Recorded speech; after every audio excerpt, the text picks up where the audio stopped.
We're back in baseball town for the penultimate contest between your Reading Fightin Phils and the New Hampshire Fisher Cats here at America's Classic Ballpark. Just 2 home games left for the Fightin Phils, 8 in the season. And man, I can't believe the end is almost here. The Fightin Phils had a fantastic game yesterday, 11-0 shutout for the New Hampshire Fisher Cats. That's the 5th time the Fightins have shut out the Fisher Cats this series. Plus, what an impressive game to do it with back-to-back homers by McCarthy Tatum and Herbert Iser, and they turned a triple play in the 7th inning, Tatum to Stokes to Corridor. That's the first time they've done that since 2016. I mean, all around, just a really good game for the Fightins. 5 innings of shutout ball from Andrew Painter, striking out 9, earning the win. Tyler McKay and Matt Seelander had each 2 clean frames of work. So they look to continue that today. At the very least, they'll come away with a split, leading the series 3-1, but they'll try to take it with a win tonight as they have another bullpen contest. Taylor Lehman getting the spot start today. Probably see 2 out of him, and I wouldn't be surprised if it was exactly the way that it was on Wednesday with Baker, Schultz, and Schultz following him out of the bullpen for 2 innings apiece. So we'll see how that goes today. On the flip side, for the New Hampshire Fisher Cats, they're sending Sem Robertsa up to the mound, the Netherlands native for the Blue Jays affiliate. The Fightins sit at 29-32 on the season, looking to at least end at 500 ball. The Fisher Cats 22-39 in the second half. Lehman taking the rubber as the Fightin Phils head out to the field. We'll do the singing of the national anthem, throw it down there, and then be right back up for first pitch here in Reading. Ladies and gentlemen, please rise. Gentlemen, please remove your hats. We invite all active military and all veterans to please salute the flag. At each game, youth baseball and softball teams take the field and stand beside the R Phils players as the junior R Phils, thanks to Commonwealth Charter Academy. Tonight's Commonwealth Charter Academy Junior R Phils team is Lower Perkiomen Rebels. And now, as part of Berks County Rock and Roll Hall of Fame night, please welcome Berks County Rock and Roll Hall of Fame member John King, who will perform our national anthem. Oh, say, can you see by the dawn's early light, o'er the ramparts we watched were so gallantly streaming, and the rocket's red glare, the bombs bursting in air, gave proof through the night that our flag was still there. Oh, say, does that star-spangled banner yet wave o'er the land of the free and the hope of the brave?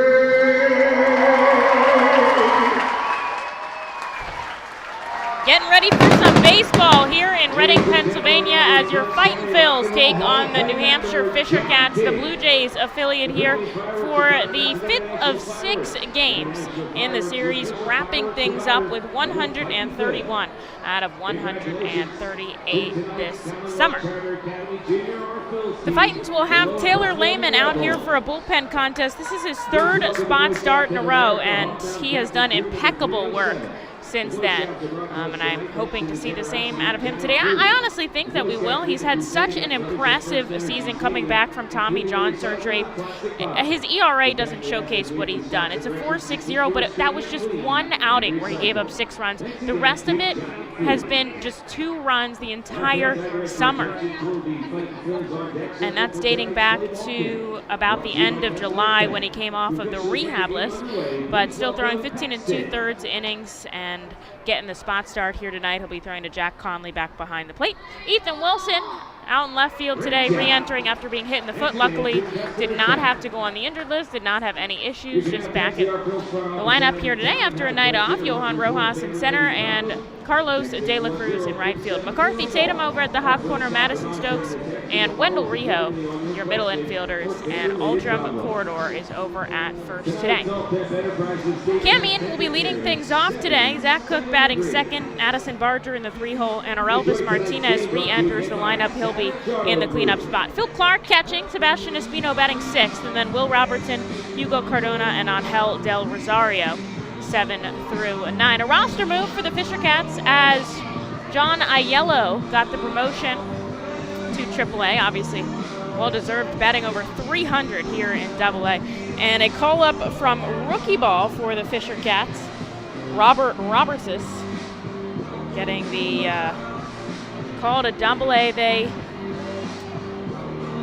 Their other affiliates are kind of in playoff contention, so I think they don't want to move anybody from those teams, and that's why they've got two 19-year-olds on their roster. But to be fair, the Fightins also have a 19-year-old in Andrew Painter, although he has not looked it in his 4 starts here in baseball town. A nice evening in Reading. It's 77 degrees. It's overcast. It's a little hazy, but I don't think any precipitation on the forecast for us today. And just a slight wind blowing right to left out of the park. The lefty, Taylor Lehman, steps on the rubber. Here's the righty, Cam Eaton. And the first pitch of the game inside for a ball at 6:49 p.m. here in Reading, PA.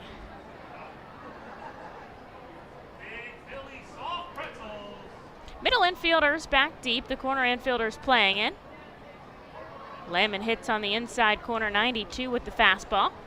1-1. The Fightin' Phils in their home pinstripe jerseys for the second time this series. They don't often get to wear these, with the matching red cap and the white F fist on the front.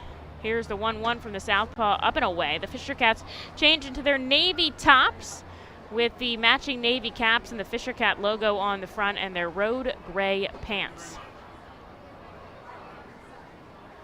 Lehman sets up, glove at the waist. A big leg kick, and Eden turns this one foul, 2-2. The Fightin' Phils are actually auctioning off their road gray jerseys tonight during the game. Go onto our website, ourphils.com, if you want to potentially purchase one of the game-worn road gray jerseys that will be autographed by the players. Here's a 2-2 inside for a ball, and some former players. We've got Bryson Stott, Alec Boehm in there. So a lot of really awesome options, plus, of course, Painter, Abel, and everybody else on this team.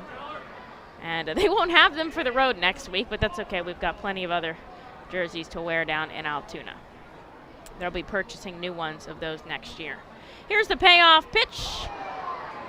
Fly ball into right field. De La Cruz covers enough ground to get there in time. And out number 1 on the board. Right fielder number 4, Zach Cam Eaton goes down. Here's Zach Cook.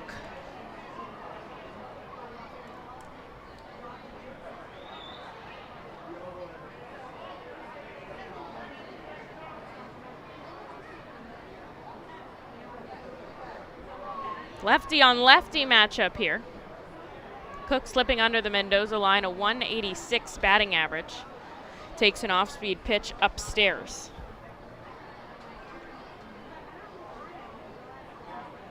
Fightins have shut out the Fisher Cats twice in the series. One was a 7-inning contest, still counts, 4-0, and last night 11-0, so 5 total shutouts against the Fisher Cats this season. Chip to second, Wendell Rijo, an easy play on to first, and there is out number 2. The two teams will have played each other a total of, well, right now a total of 16 times.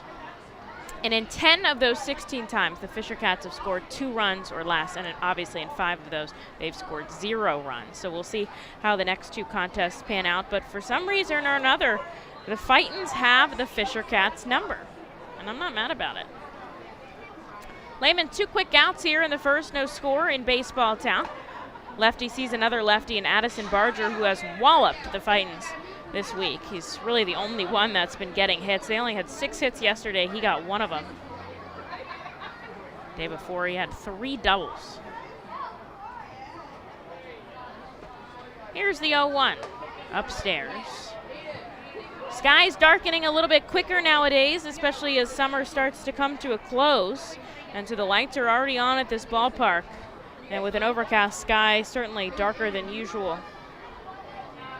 Here's the 1-1 inside, bumping him back. International Fireworks of Douglasville is out beyond the left field wall, setting up for post-game fireworks. Super excited for that. Yesterday, fans got fireworks during the game and after. Hopefully they'll get that today as we're just beginning this contest here in Reading. 2-1, sent back foul. 2-2. Lehman looking for a clean inning of work. See if the Fightin' Phils can get on the board first in the bottom half.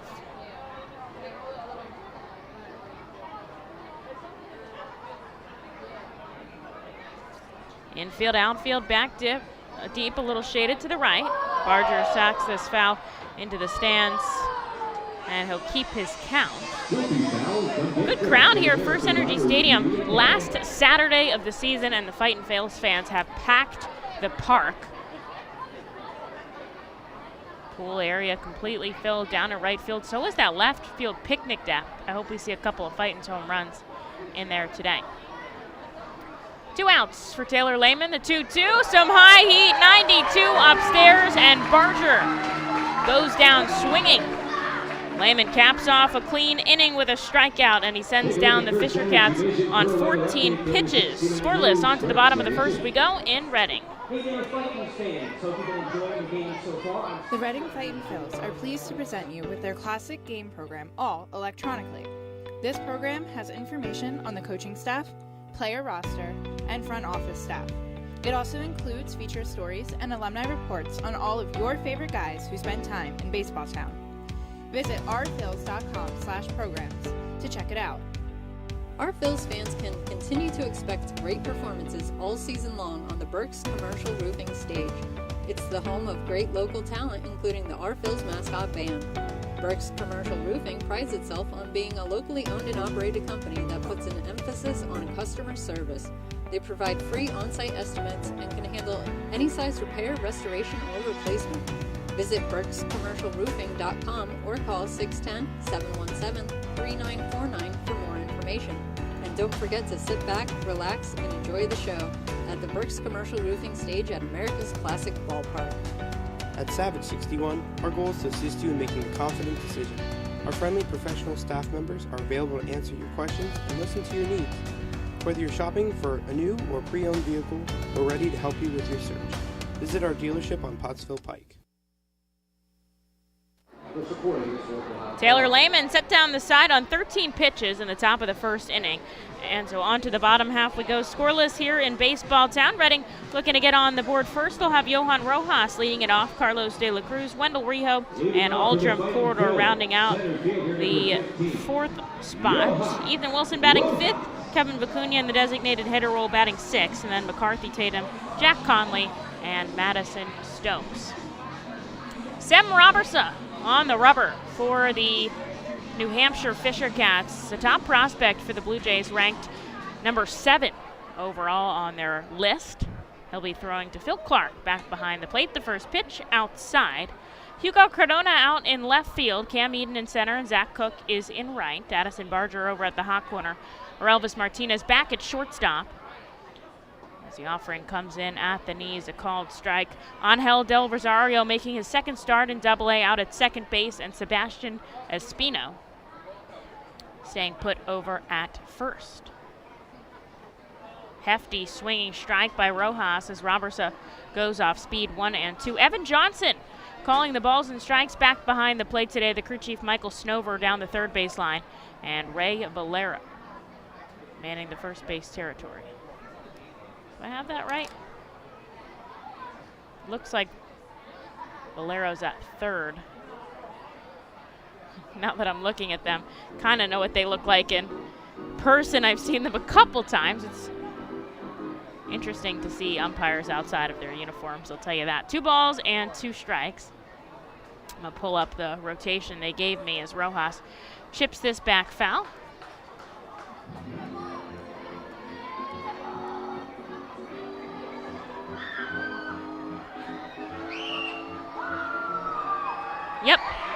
That is Ray Valero at third and Snover at first. This is send foul into the stands. Staying alive, Johan Rojas working up the pitch count of Robertson, making his 4th start here in Double-A. Fouled over the plate again. Taking the loss all 3 times. A 5.27 ERA. He's thrown 13 2/3 innings of work here in Double-A after getting the call up on August 15th. So just about a month of work for the Fisher Cats. 8 walks to 7 strikeouts. That's his kryptonite. The 2-2 again inside, and the count is now full. He spent most of the season in High A, Vancouver, and was very successful there. 86 innings of work, a 3.12 ERA. That's impressive, and double the amount of strikeouts to walks. So sometimes that jump in levels can be a little bit difficult. Here's the payoff pitch. Rojas sends it right back to Robertson on 2 hops. He fields it and sends it to first. And there is out number 1, so we know he can make a good athletic play. Right fielder number 45, Carlos De La. And here's Carlos De La Cruz. He's had a home run in last night's game, a solo shot early in the contest to give the Fightin' Phils a good lead. He also had one on Wednesday as well, so 2 in this series. He leads the team in batting average and slugging percentage with a .286 average coming into today's game. Really impressive as he takes a called strike.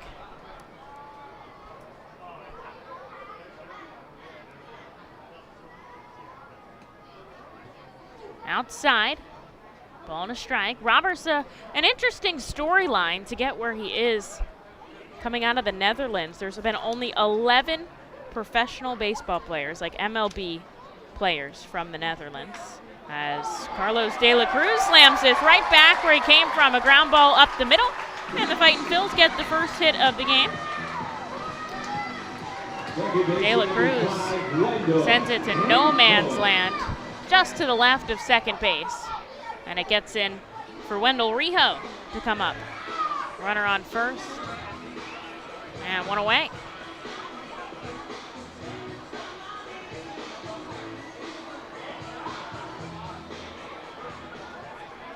Good crowd here in Reading, very energetic so far into the game. Yesterday's crowd was electric, and obviously they had something really good to cheer about as Rijo takes a pitch inside. Robertson pitched in the Dutch Major League affiliate out in the Netherlands in his off-season between 2019 and 2020.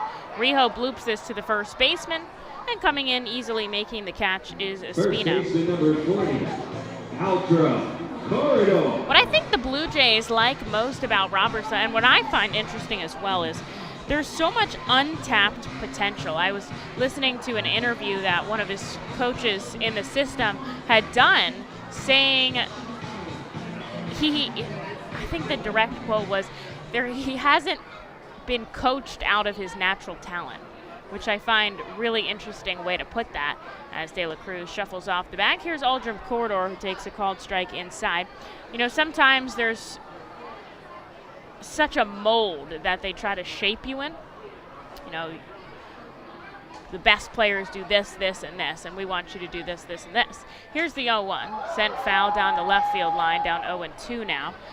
And because he didn't come up in America, and he didn't come up where baseball was the #1 sport, and didn't have that same experience, they feel like there's so much potential in him. The ceiling is not even there.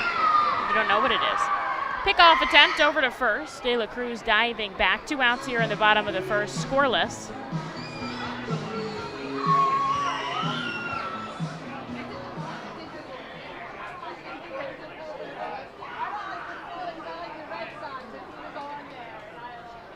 Oh-2, up and away.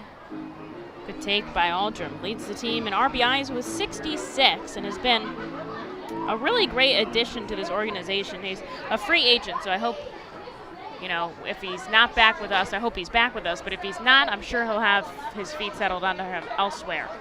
Having a career year with 14 home runs as well. That's the most he's ever had. 9 before that, spending his entire career coming up in the national system. Runner on first, 2 outs here. Righty on lefty matchup as Robertson pitching out of the stretch on the first base side of the rubber. Another pickoff attempt. And De La Cruz is back in safely. And there's step off number 2. And now De La Cruz knows he doesn't have any more opportunities to step off without risking giving him second. And with 2 outs, he's going on contact anyways. 2-2. Corridor slams this into left field. Cardona going back. He's able to get there in time to make the catch. Just got hung up a little bit. The Fightin' Phils do get a hit, but they strand De La Cruz out on first. To the second we go, scoreless in Reading. Key Pool Spa offers a variety of expert services for both in and above ground pools and hot tubs. They provide the service for Pool Pavilion at the FirstEnergy Stadium and keep it clean and maintained throughout the entire season. Based in Reading, Pennsylvania, they have been family owned and operated for 40 years. Turn to K Pool and Spa for the best value and professional service. International Fireworks is the official fireworks provider for the R-Phils. International Fireworks shoots all 33 fireworks shows throughout the R-Phils season, including 6 Mega Blast fireworks shows. International Fireworks also provides the pregame fireworks after the national anthem at each game. International Fireworks has a retail store in nearby Douglasville, Pennsylvania, where you can purchase all of your fireworks. Visit fireworksrus.com for more information about the International Fireworks retail store in Douglasville. Thanks again to International Fireworks, the official fireworks provider of the R-Phils. Looking for the place to have the ultimate family fun at the Fightin' Phils game? Look no further than Capital Blue Cross Funland. Capital Blue Cross Funland features the most exciting games and entertainment at the ballpark, including speed pitch, mini golf, ring toss and peach basket toss, mascot autograph booth, a bounce house, and the incredible giant inflatable slide. Bring your family to all the fun at their next R-Phils game at Capital Blue Cross Funland.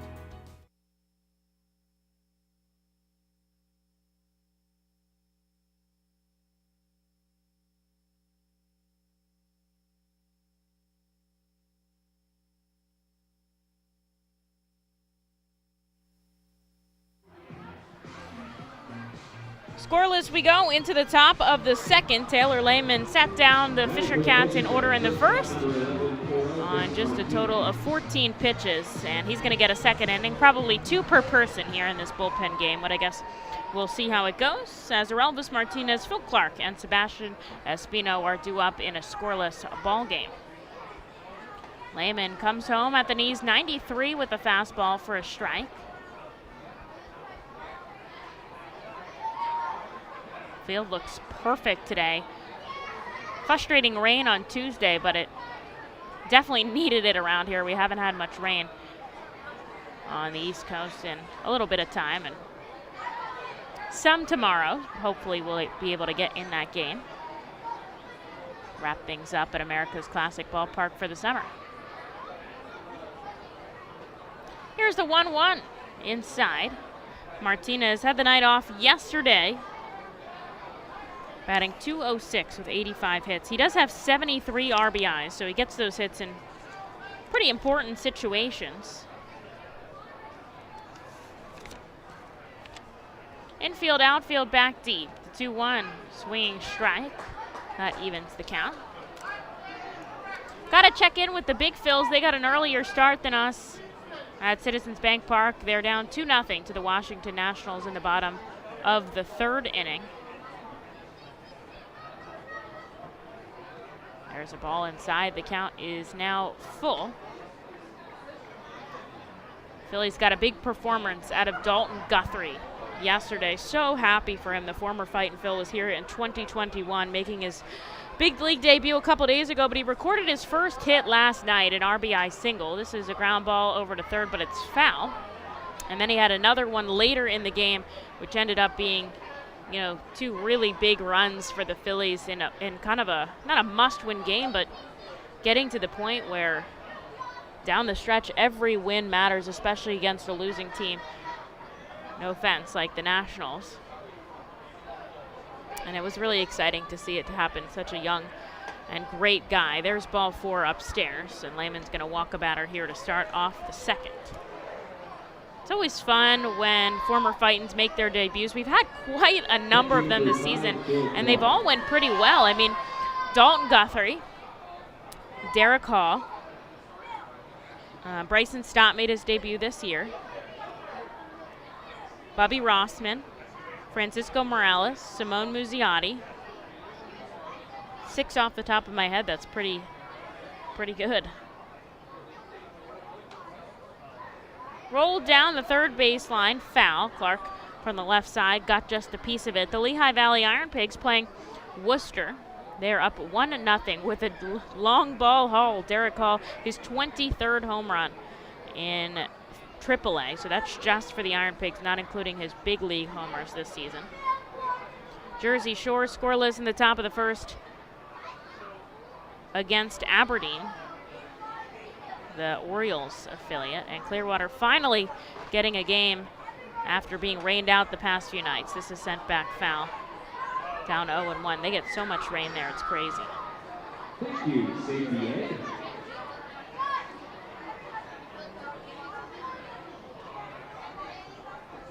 Runner on first. Nobody out here. And the top of the second, it is scoreless. Lehman gets a big swinging strike, and there goes Phil Clark back to the dugout. Fastball at 93, his second strikeout here, and he puts out number 1 on the board in the top of the second. A very energetic Little League team right in front of me. I appreciate their energy and commitment to their cheers here. I think they got to play catch out on the field before the game started and high-five the players and run out to the field with them, which is a cool experience. There's a ball to Sebastian Espino from the right side. Wind picking up a little bit, that flag blowing out of the ballpark from right to left today. It's a good day to be a righty hitter or a lefty that goes oppo. Aldrum corridor. Down on the dirt, excuse me, good take by Espino, 2-0.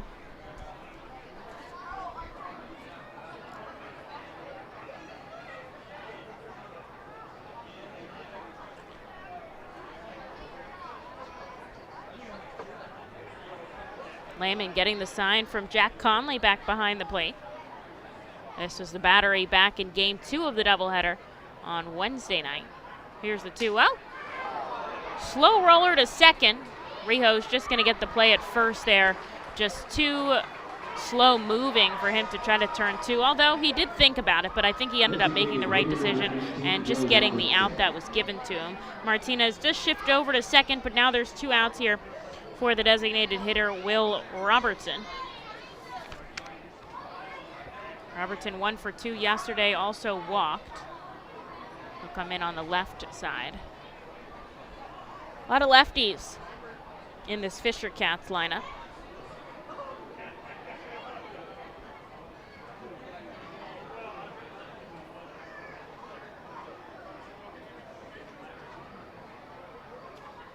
Lehman looks back at the runner.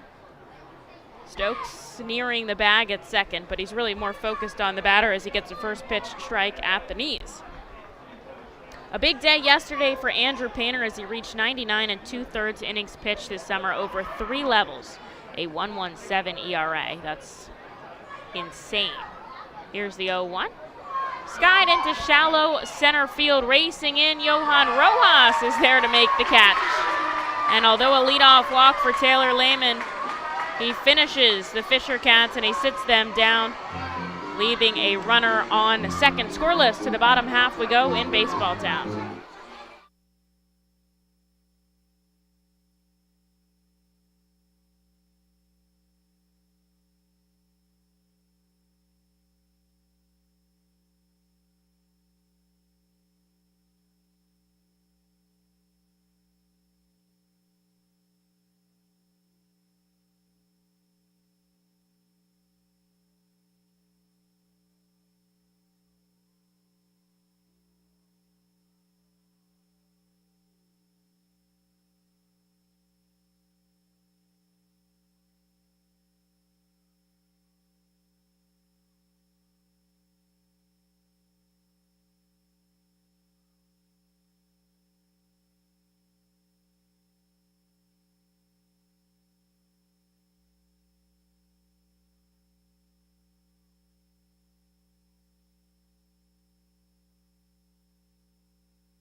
Into the bottom of the second we go here in Baseball Town. Taylor Lehman just allowed a walk, but 2 clean innings of work to shut down the Fisher Cats on just 29 pitches as we go into the bottom half. Sam Robertson, we'll see Ethan Wilson, Kevin Vicuña, and McCarthy Tatum. The Fightin' Phillies got a hit in Carlos De La Cruz, but he was stranded out on first. Wilson takes the first pitch strike from the left side. He's the Phillies' number 8 prospect. He is settled in really well as Robertson knocks this down and sends it back to first. That's a second play athletically made by the starter. And he puts out number 1 on the board easily. Here is Kevin Vicuña, and you know what? I think that I've got him in the leg. Pitching coach, manager, and the trainer, the posse's coming out here to see if Robertson's all good. I think that tapping his right foot down in the dirt. And obviously you put a lot of weight on those feet when you're coming off of the rubber. That's the trainer Luke Green out there. Pitching coach is the one in the cap, Jim Sikowski, and number 14, the manager, Cesar Martin. They're allowing him some warm-up pitches to see how he feels on his foot, and I think he says he's good, which, thank goodness. Don't want to see anybody get hurt here as the troop goes back into the dugout. Now here's Kevin Vicuña. I don't know if you could hear it in my crowd mic, Beat It by Michael Jackson playing over the loudspeakers. That's the theme for tonight's walk-up song, Michael Jackson. So everybody's got a different Michael Jackson song. You should have seen how excited these guys were to pick a song. I went down to the cages while they were taking early hitting as Kevin slices this back foul, and just to see, get what they wanted the theme. And I mean, it took a good amount of time for these guys to go through the songs and decide what they wanted. Some people immediately, Kevin was like, yes, beat it, this is my song. He sends his back foul again. Wendell Rijo knew black and white very quickly, that's what I want. But a couple of the guys took their time in making a decision, but I think a lot of fun. And Madison Stokes, I think, promised to dance up to the batter's box, so we'll have to see if he follows through on that. The 0-2 inside, 1-2. But it's fun. They've been doing theme nights for the walk-up songs every day this week. So we did 70s, country. Yesterday we did Latin music for the Fiesta Friday night, which went really well. Here's the 1-2. Chase is down in the dirt. A drop third strike. He's going to have to throw it down to first to get Kevin, and there's out number 2. Third base number 30, McCarthy Tatum. Here's McCarthy Tatum. He had a banner day yesterday. A 3-run home run. He recorded 5 RBIs. Scored himself 3 times. Also doubled, singled, and walked. So very close to the cycle. Really sealed the win for the Fightin' Phils with that 3-run blast. And also started the triple play. Had the foresight to know, step on third, and then start throwing around the horn as he takes the ball outside. I asked him about that. I'm like, obviously in your mind you're going over scenarios. Where do I go with the baseball if it's hit my direction? That's what you keep running through your head. You're not thinking triple play, though. Here's the 2-0. Tatum grounds this right up the middle. Del Rosario is there and on to first, and that will be that as the Fightin' Phils get sit down in order, scoreless to the top of the third. I'll finish about Tatum when we come back for the top half in just a moment.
screen.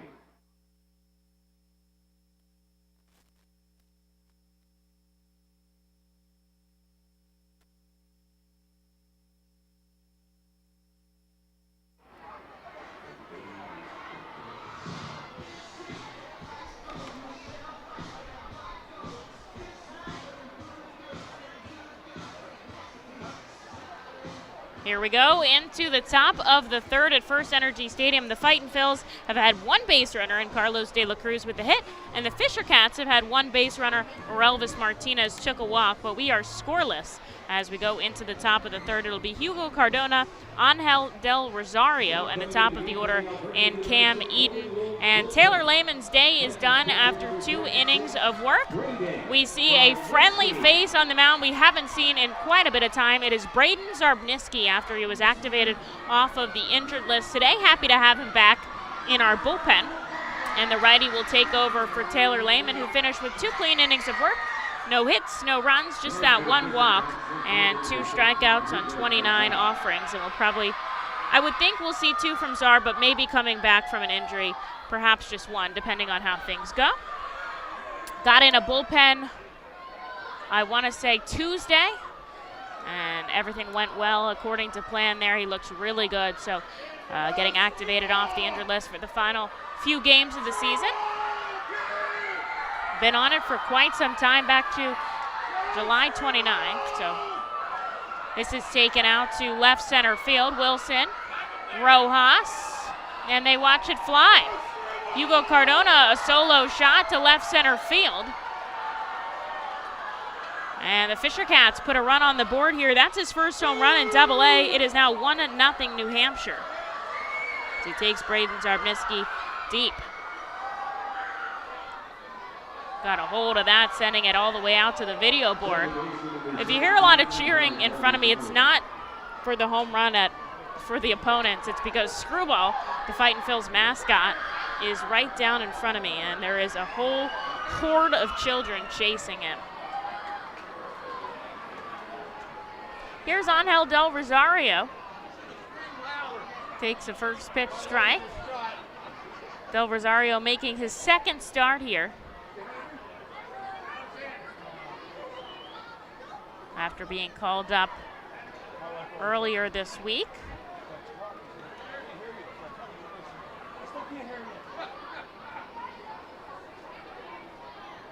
No balls and 2 strikes. Zarb kicks and fires up and in, 92 at the fastball. And it moves to 1-2.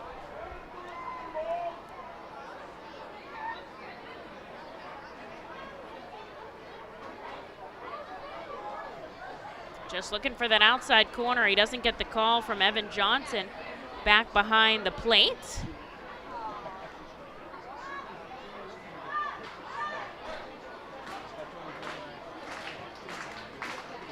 Righty kicks and fires. This is poked off the end of the bat. Shallow in the left field line. Diving forward is Stokes, but he can't come up with it. That was incredible effort from Madison Stokes. He's at shortstop. Then he was in shallow left. A base hit for Del Rosario, his first here in Double-A. A bloop single to left, but Stokes laid out trying to come up with that baseball, and you got to appreciate that.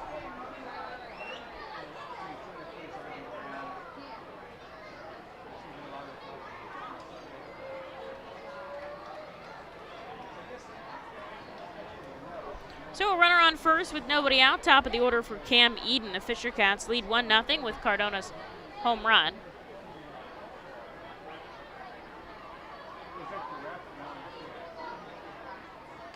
Lays down a bunt over to the first baseman. There's nobody covering the bag.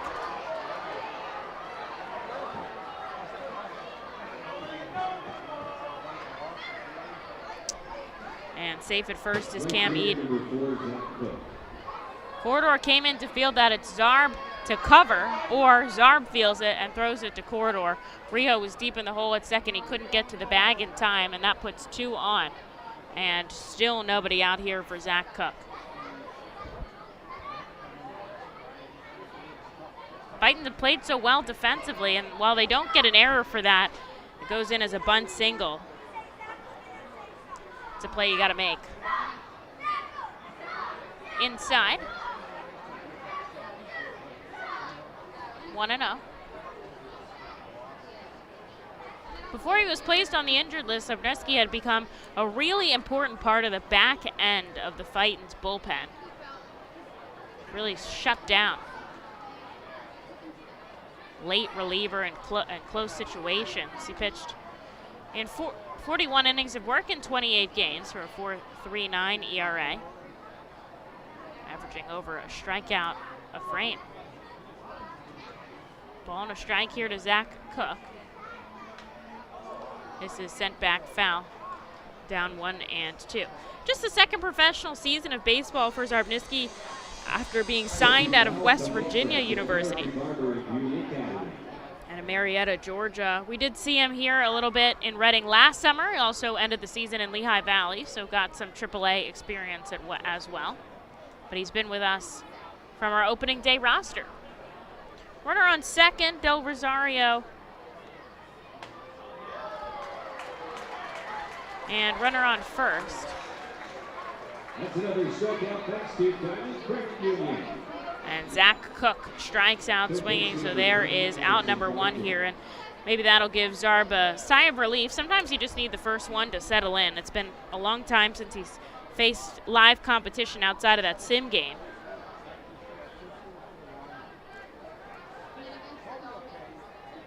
And here's Addison Barger from the left side. Shifting over is Rojas. He moves almost exactly into center. This is a pop-up bunt into the cattle herder. Tatum races to get there, but he runs out of room. And everybody was shifted right, so Stokes almost back behind second. Tatum covering the left side of the infield. They've got all these defensive positions really mapped out. This is something that the analytics department goes over for all teams. Everybody's got, little cards that they get where to stand, which each batter coming up. 0-1, chipped foul the opposite way. 0-2, a big home run for Bryce Harper. His first coming back from injury, ties the game at 2-2 in the bottom of the fourth inning at Citizens Bank Park.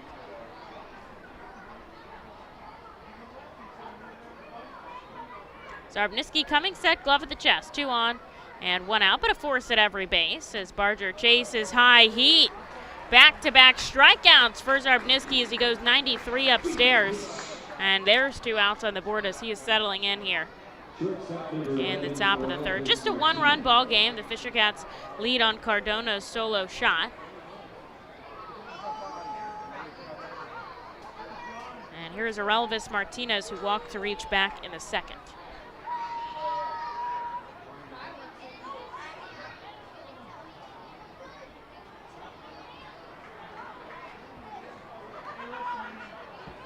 Out in front of the off-speed pitch, he takes a swinging strike one. Del Rosario out on second, Eden on first. 2 outs now, top of the third. Braden goes down and away, but he misses this time, 1-1. Lehigh Valley got a rehab start out of Hans Kraus. Hasn't pitched since April 20th.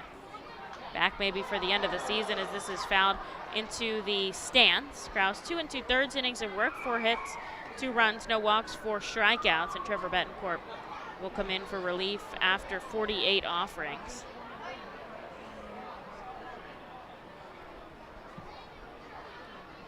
A lot of rehabs out in Lehigh Valley. They had Sir Anthony Dominguez, who I hear is being activated soon, as well as Zach Eflin yesterday. Runner going, but they've caught him at first. They've caught him. Caught stealing, Jack Conley out to Wendell Rijo at second and on to first with Aldrum Corridor, and they get out number 3 as Cam Eden caught off the bag at first. Here's what happened. Del Rosario was taking third. Then Eden was like, oh, I guess I should go too. And Conley had plenty of time to send it down to second. He tried to run back to first, but he couldn't get there. Corridor was there with the baseball and made the tag, and that will do it. Plus the batter struck out. 2 outs on 1 play. They didn't even need 2 outs.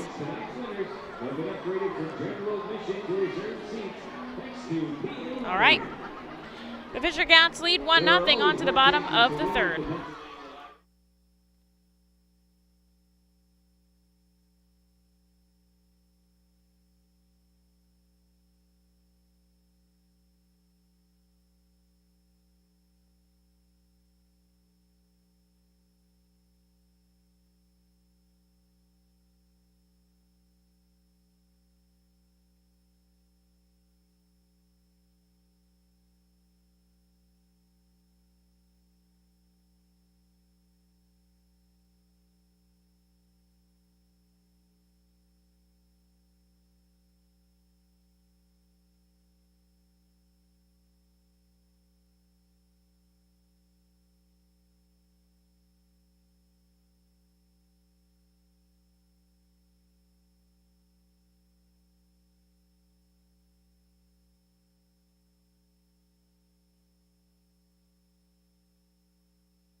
Fightin's managed to kind of get 4 outs in that inning as Elvis Martinez struck out swinging, but the Fightin Phils were also able to pick off and catch Cam Eden stealing. But Zarbniski will get credit for the strikeout there. So after giving up a home run and 2 hits, he ends up getting 3 consecutive strikeouts, so he really just needed to settle in there. And the Fisher Cats do take a 1-run lead off the bat of Hugo Cardona, but the Fightin Phils looking to at least tie it up here, if not get ahead, as Jack Conley takes the first pitch strike. Madison Stokes and Johan Rojas also due up.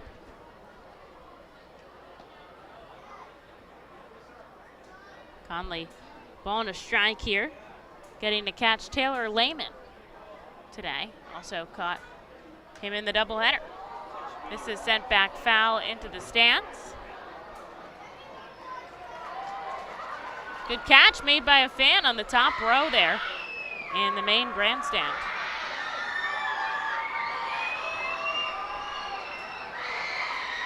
Conley checks his swing on an offering inside on the appeal. He does not go around.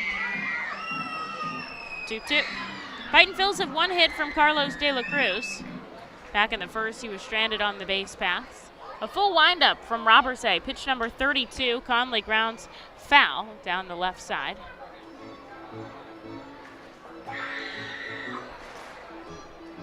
Robertse in his first start against the Fightin Phils. Pitched against Somerset and Hartford so far this season. 2 really good teams. Conley lines his right past Martinez at short. Jackas leads us off with a single, and the Fightin Phils get a runner on in the bottom of the 3rd for Madison Stokes.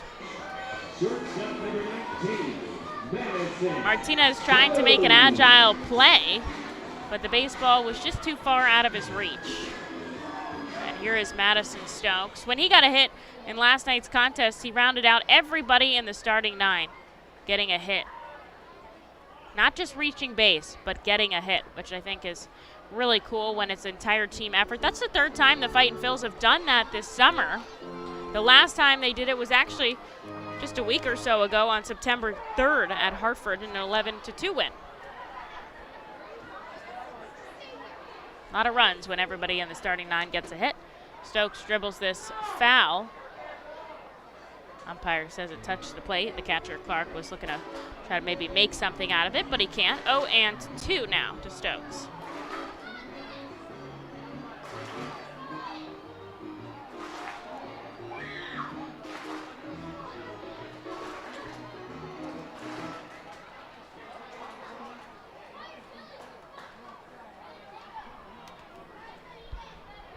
Runner on first, nobody away. The Fightin Phils down by 1 in the bottom of the 3rd, and Stokes is clipped in the elbow. But that's what he's got, that Evo Shield plastic guard on his left elbow that faces the pitcher. And he seems okay as he puts all his equipment down and he runs down to first. And that'll put Jack Conley in scoring position as we go back to the top of the order. 2 on and nobody out for Johan Rojas. Rojas stole 2 bags in yesterday's contest for 27 here in AA, a total of 60 on the season. The last Phillies minor leaguer in all levels to reach over 50 stolen bases in a season happened last in 2009. Do you know how long ago 2009 is now? And that was Anthony Gose. Ended his career becoming a pitcher in the last few years. It's pretty crazy, though. He's good. Looked to lay down a bunt, but it was a ball. Now we'll try again. Slow roller to third. Barger coming in. No play. A bunt single for Johan Rojas, and he loads the bases for the Fightin' Phils in the bottom of the third with nobody out. Talking about that speed, there it is. Perfectly placed down the third base line. Slow roller on the infield grass, and Barger picks it up, but he doesn't even make a throw. On a bunt single, Rojas loads the bases. Conley to third, Stokes to second. And Carlos De La Cruz, the power hitter for the Fightin' Phils, will come up with the bases juiced and nobody out. De La watches the ball come on the outside corner for a strike. The Fightin' Phils have had 4 grand slams this season. We've already saw one in this series out of Addison Barger, so I think it's only fair that the Fightin' Phils get one.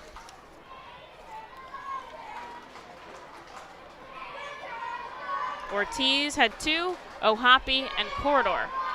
Here's the 0-1. De La takes a ball. Checked his swing, but he didn't go around. 1-1. Middle infielders back deep, corner infielders playing in here. Fightin' Phils down by 1, looking to tie it up. Out of the stretch, Robertsa, and a little bit of a jam. De La Cruz grounds this to the shortstop. Martinez bobbles it, tries to make the play on his knee. He gets the out at second, but that drives in a run, and we're all tied up at 1. Crowd is booing the umpire. Sean's going to come over and talk to Ray Valero at third. I mean, good slide by Rojas. Not often that somebody clips him there, and Sean not agreeing with the call here. Martinez bobbled what could have been a double play. He's lucky to even get the out at second. It was a force, so the ball just had to get there, no tag. But we're tied up at 1, and De La Cruz will get credit for that. Reaching on a fielder's choice, though. Rojas out at second. And here is Wendell Rijo with runners on the corners and just 1 away. Looking to keep the line moving.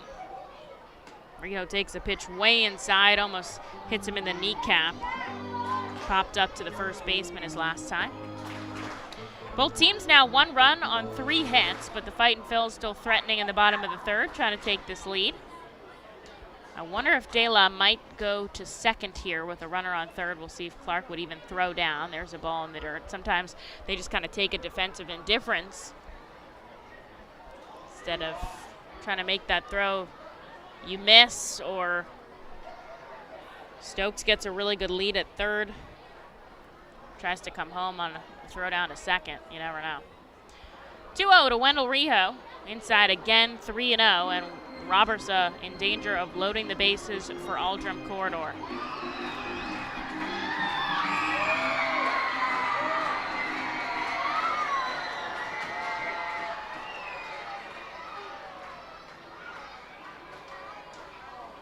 Rijo inside, and a 4-pitch walk to Wendell Rijo will once again load the bases. De La Cruz to second, Stokes on third. The Fightin' Phils are tied at 1, but they've got their RBI guy in Aldrum Corridor coming up. And now we'll see a visit from the pitching coach, Jim Sykowski. So a good enough time to stop and tell you that Gene Segura gives the Phillies a 3-2 lead in the bottom of the 4th. Phillies challenged a play and got the call overturned. And that's what allowed Segura to score. And now a double from Brandon Marsh makes it 4-2 in the bottom of the 4th.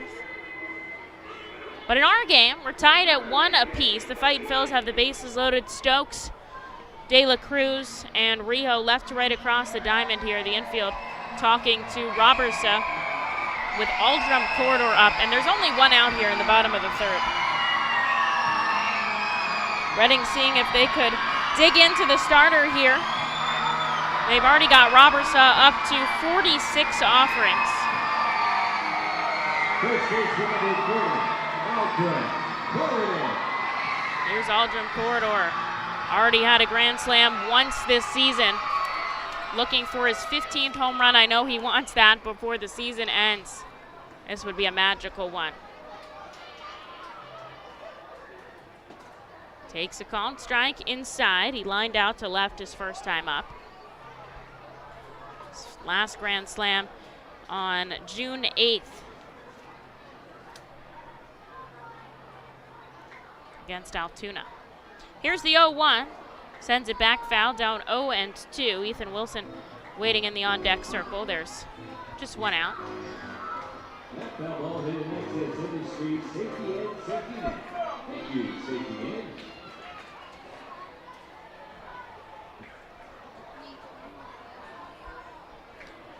Robertsa, bases loaded. The 0-2 to Corridor outside. Stay alive.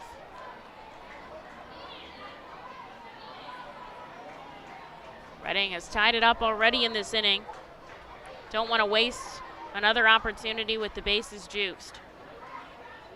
Robertsa looks back at second. The 1-2 outside again, and the count evens. Good take by Aldrin. Inning started off when Jack Conley lined a single into left. Stokes was hit by a pitch. And then a bunt single by Rojas loaded the bases. De La Cruz grounded into a force out, but he does get credit for the RBI, making it 1-1. And Rijo walked to load the bases again. Here's a 2-2 to Aldrin. Crushes this down to right, but it's foul. Hits it into the parking lot, probably where my car is. Man, he just turned on that one a little too much.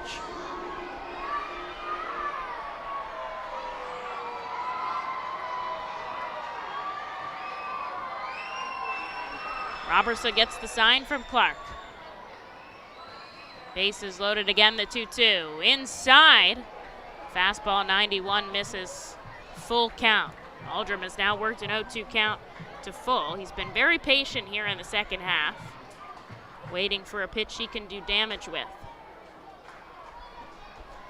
Stokes, De La Rijo, left to right across the diamond. The payoff pitch. Corridor sends this deep to left field. Cardona back at the wall, leaping. Makes the grab, tagging up is Stokes. De La to third, and a sacrifice fly for Aldrin Corridor puts the Reading Fightin' Phils on top 2-1. Man, and maybe 5 or so feet away from crossing that wall in left. Poked right off the barrel, the end of the barrel, down the left field line. A good leaping grab by Cardona. And you got to give credit to the Fightin' Phils base running. Knew to wait and tag and see. And especially De La Cruz getting himself 90 feet from home. Rijo had to stay put on first.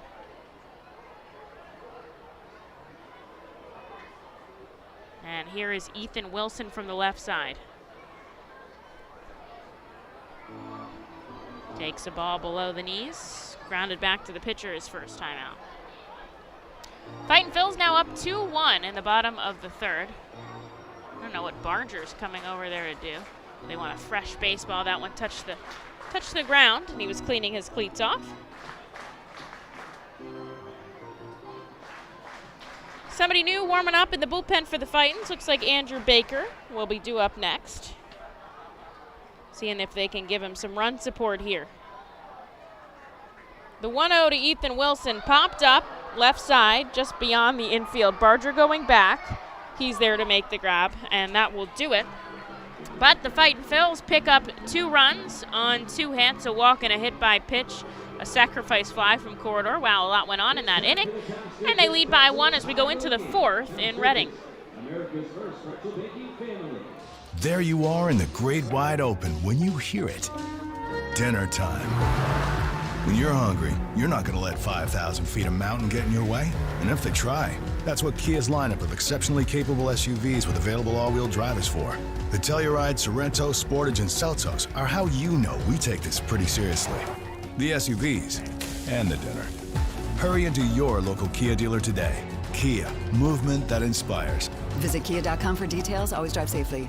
Feasers Incorporated, a family-owned full-line food service distributor located in central Pennsylvania, services restaurants, sporting facilities, theme amusement parks, healthcare facilities, educational facilities, and other institutions throughout Pennsylvania and the Mid-Atlantic region. For over 100 years, Feasers and its employees have committed themselves to making customer service their highest priority. Feasers works hard to provide customers with the products they require, delivered by their helpful fleet drivers. Feasers is large enough to serve and small enough to care. For more information, call 800-326-2828 or Feasers.com. The Reading Fightin' Phils are proud to partner with the Berks County Mental Health and Developmental Disabilities Program.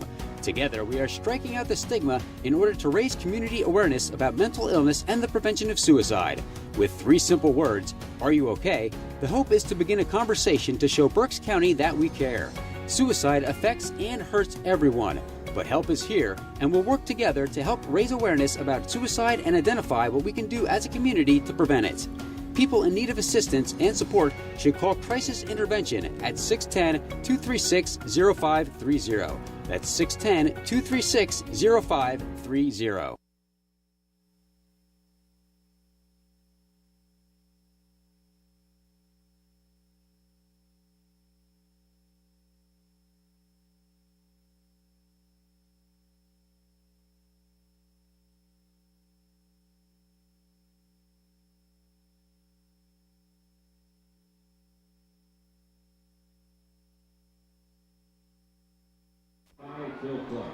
A call to the Alvernia University Golden Wolves bullpen. Andrew Baker coming out on the rubber here.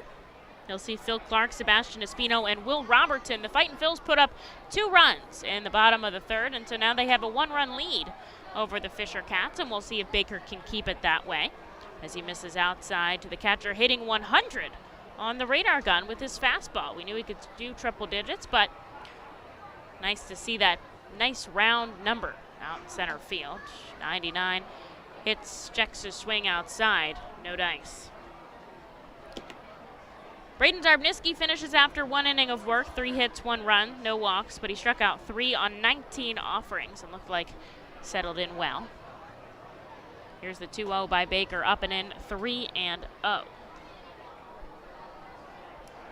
Andrew just joining us from Jersey Shore on the 29th of August, and he's been lights out ever since.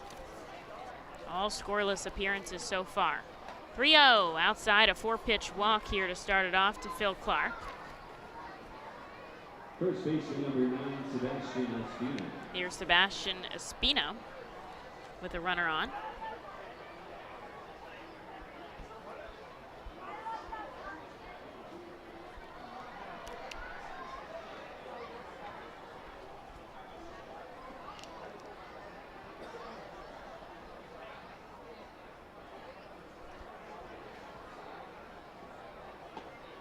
There's a strike. Baker hits on the outside corner. So the Fightin' Phils are looking to break their all-time strikeout count by pitchers, which was set back in 2019, 1,271 strikeouts. And they are just 32 Ks away from that coming into this game as Baker goes again for the outside corner. This time it's a ball 1-1. So very close. They need to average 6 a game. Well, they've already gotten 5 so far against the Fisher Cats. We're only in the top of the 4th inning. Baker, a big strikeout guy, looks for one here as this is fouled down the right field side. It's now 1-2. But on the other side, on the reverse side, the Fisher Cats batters are only 16 strikeouts away from breaking their all-time strikeout record. But in the reverse, that's for batters, so it's kind of not as exciting. And they've struck out 5 times here, so just 11 more. Upstairs, 2 balls and 2 strikes. So that record that the Fightin' set in 19 was the Eastern League record. Last year, Akron broke it by a couple. This year, they've already re-broken it a couple days ago. They're well over 1,300. Here's the 2-2. Checks his swing. A wild pitch gets away from Jack Conley. Over to second goes Phil Clark. And Espino doesn't even know what happened to him. He's going down to first. Did he check his swing? He struck out. So he checked his swing and he went around. He thought it was ball 4, but he's going to have to go back to the dugout. So there's that 6th strikeout. Baker puts 1 on. And the wild pitch was what allowed Phil Clark to move to second. Here's Will Robertson from the left side. Wendell Rijo very deep in that hole at second. Popped up, left side. Stokes going back just beyond the infield dirt. He makes the catch for an easy out, number 2. And here is Hugo Cardona with the runner on second. The Fightin' Phils up 2 runs on 3 hits. The Fisher Cats 1 run on 3 hits. Clean defense on either side so far. Cardona has the 1 run for the Fisher Cats. A home run back in the 3rd. Just his 3rd hit here in Double-A was for a long ball.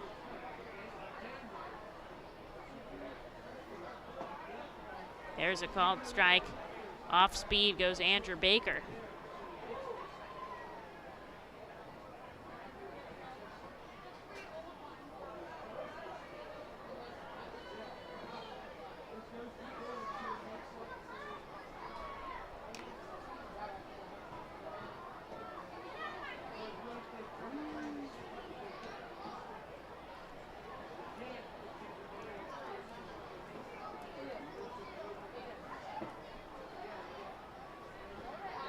A ball and a strike here to Cardona. Baker's got 2 outs now with the tying run out on second. Up the middle goes Cardona. It bounces in. Rojas chasing. No throw in. And an RBI single makes this game tied at 2. And somehow the rookie is getting the job done here for the Fisher Cats tonight. Second baseman number 17, Angel Del Rosario.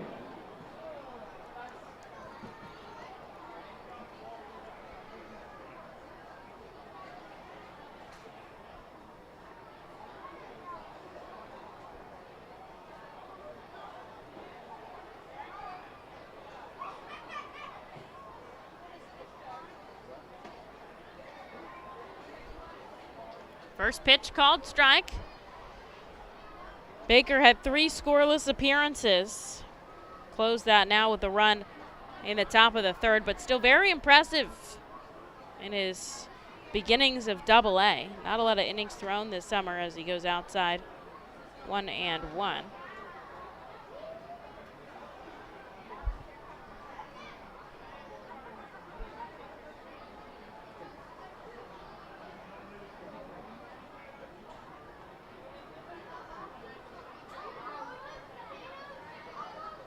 There's a called strike as he goes off speed at the knees, 1-2. This time, back in 2016, so this day in history, the Fightin' Phils were in the playoffs against Trenton. Trenton ended up winning that game 3-2. Dante Bichette Jr. coming up big with a home run. They didn't play a lot of regular season baseball back in the day. It ended in August, and then the playoffs were in September. Now the regular season goes all the way to September 18th. Runner going, the 1-2 outside. The throw down from Conley is good, and they get him. Rijo with the tag. They get Cardona stealing. You can put that as 2-4 in your scorebook, but he is able to drive in a run. We're knotted up at 2. The Fightin' Phils turn to bat. Bottom 4 coming up in Baseball Town. Nursing home neglect is a serious problem. If you or a loved one has suffered from bed sores obtained in a nursing home or a fall down in a nursing home resulting in a fracture, our friends at Swartz Pelletin can help. Call the attorneys at Swartz Pelletin for a free consultation. Their phone number is 1-800-JUSTICE. That's 1-800-587-8423. Once again, call 1-800-JUSTICE today. Swartz Pelletin is a proud sponsor of the Reading Fightin' Phils. The Reading Fightin' Phils are proud to partner with Humane Pennsylvania throughout the 2022 season. Humane Pennsylvania is the region's premier leader in animal welfare and empowers the people in our communities to increase their capacity to care for animals so that all animals are healthy, safe, and treated humanely. Humane Pennsylvania is proud to be a Fiesta Friday and Bark in the Park sponsor. Learn more about Humane Pennsylvania and how you can help build the best community for animals anywhere by visiting humanepa.org. This is the Crazy Hot Dog Vendor coming to you from the radio booth. When I need to get somewhere in a hurry and the ostrich isn't cutting it, I hop on my Harley Davidson from Classic Harley Davidson. It's your one-stop shop for all your Harley needs. They have everything you need from boots, jackets, t-shirts, gloves, mugs, and oh yeah, they have a great selection of bikes too, which are almost as good on gas as an ostrich. Go to Classic Harley Davidson for everything Harley Davidson, and I'll see you at Harley Night.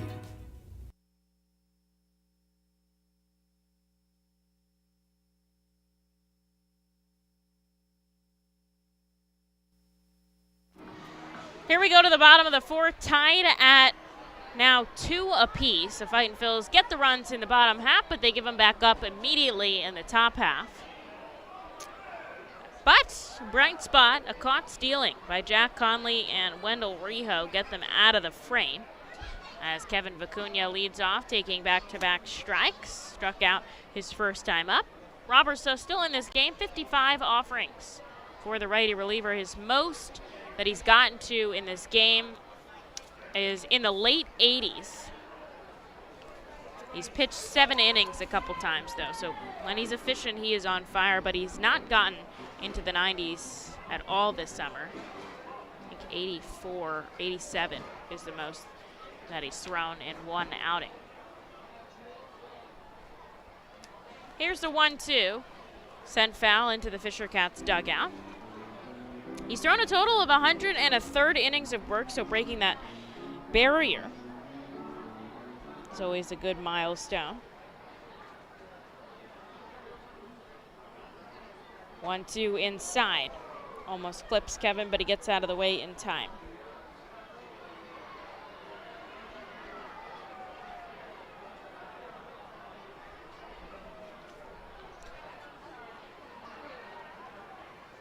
A full windup here from the righty, and Vicuña pops this sky high down the first baseline. Espino instead, Del Rosario making the catch in shallow right. Coming over is much easier than backtracking and make the catch. That's often why the second baseman will call off the first baseman, because you're coming vertically, or you're coming horizontally, I guess. You're moving left and right versus forward and back, which is much easier to track the baseball and stay on your feet. So there's a catch for out number 1. Here is McCarthy. Tatum chips his bat, I think. Ground ball over to short. Good play by Martinez, and suddenly there is 2 quick outs. Fisher Cats have Sam Robertson as their number 7 prospect. He's just 20 years old, a 2001 baby. And looking pretty good in this contest today.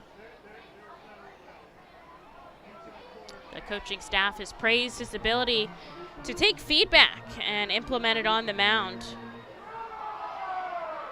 and that he's able to make adjustments really on the fly. And that has benefited him so much as he comes downstairs to Jack Conley. Conley goes oppo. A line drive into right field. And his second hit of the game, he'll get himself on a 2-out base knock for Madison Stokes. Now the Fightin' Phils have the go-ahead runner on in Jack Conley. Man, down and away, and he just poked that off the end of the bat into right. The Way You Make Me Feel, playing by Michael Jackson over the loudspeakers here for Madison Stokes. That was his song of choice. He took a good amount of time to think about it. Really had to get the perfect option. A wild pitch gets past Clark. Connolly chooses not to go over to second. Clark kept it well on side of him. Jack gets some insight from Michael Jones, the first base coach. Sean Williams, the manager, as always, down the third base line. Tied at 2 here, both teams 4 hits and no errors in the bottom of the 4th inning in Reading. Baseball under the lights as the sun has completely set. Pitch black before 8 o'clock these days. Sad. Here's Robertson on the first base side of the rubber, the 1-0. Hit to the knees, 91 with the fastball. They say he sits up to 95. Haven't seen that kind of velo today, but you're also, 103rd innings of work through the season. You might be feeling some fatigue down the stretch. Pickoff attempt. Conley dives back in time. There's the first step off of this at-bat. Really nice Saturday crowd here in Reading. Those right and left field grandstands are packed. As I said before, the group areas are completely full. Love having a full house as we wrap up the season at America's Classic Ballpark. Runner on first, 2 away. Fightin' Phil's looking to break this tie as Stokes takes one inside. Madison hit by a pitch his last time up in the third and was able to score a run. Roberts the baseball behind his back. Now he comes set, glove at the waist. Here's the 2-1. Stokes turns on this one down the left field line, but it's foul. Man, that was smoked off the bat.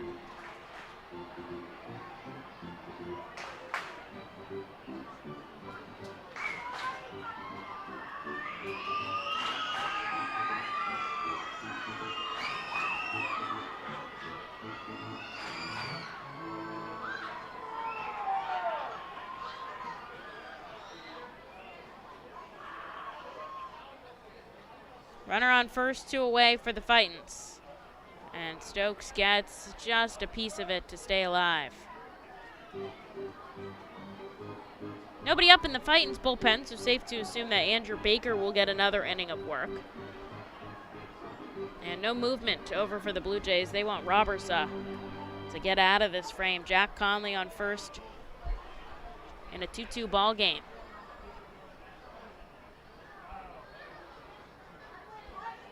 Stokes in on the right side.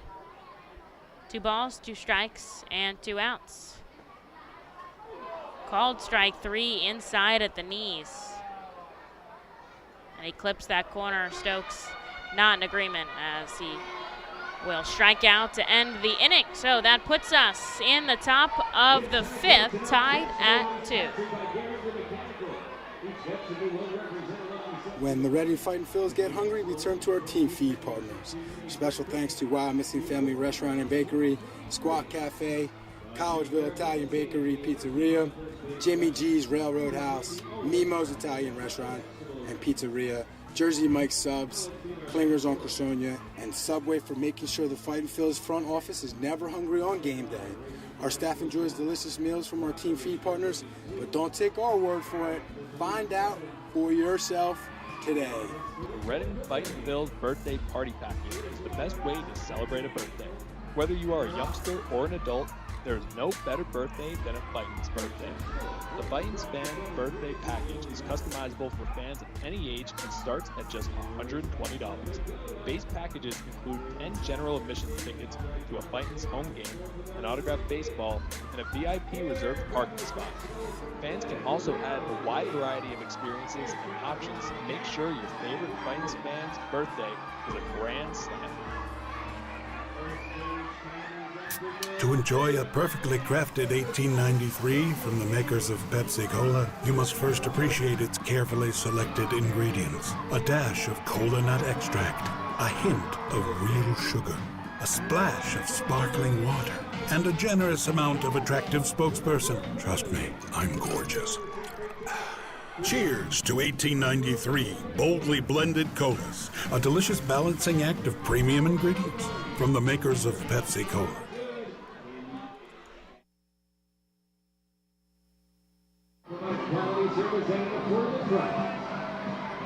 Change up the Turtles headed to the Albright College mascot autograph booth to Capital Blue Cross Funland.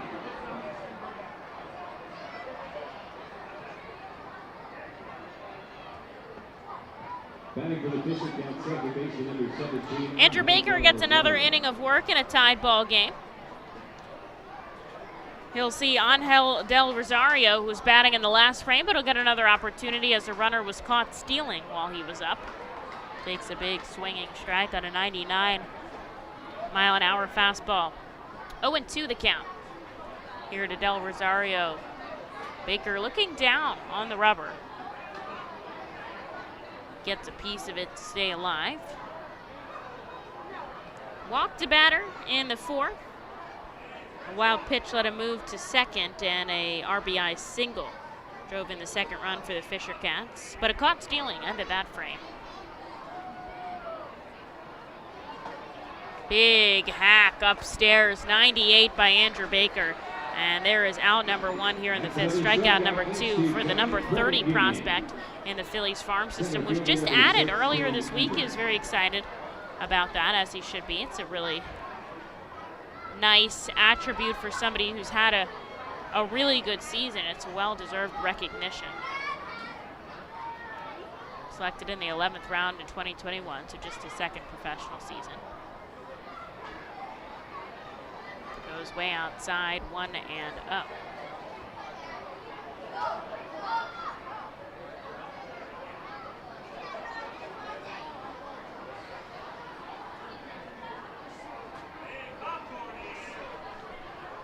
Glove at the waist, looking down.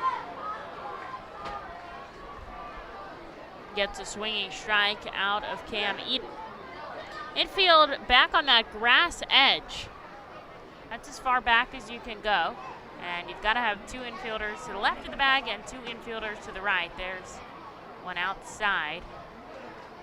And that is now making its way to the Major League. A couple of these AA rules that we've seen in the Eastern League this summer will be implemented in the Major Leagues coming up. Not this summer. There's one outside, 2-2. But I don't know, the shift I think is probably the most controversial one, or banning the shift, I should say, is probably the most controversial one. The other 2 larger bases. Here's a 2-2, down and away, swing and a miss for strike 3. Back-to-back Ks for Andrew Baker, puts 2 outs on the board here in the 5th. Picks up strikeout number 3 here for Zach Cook, and the final change is the pitch clock, which I like.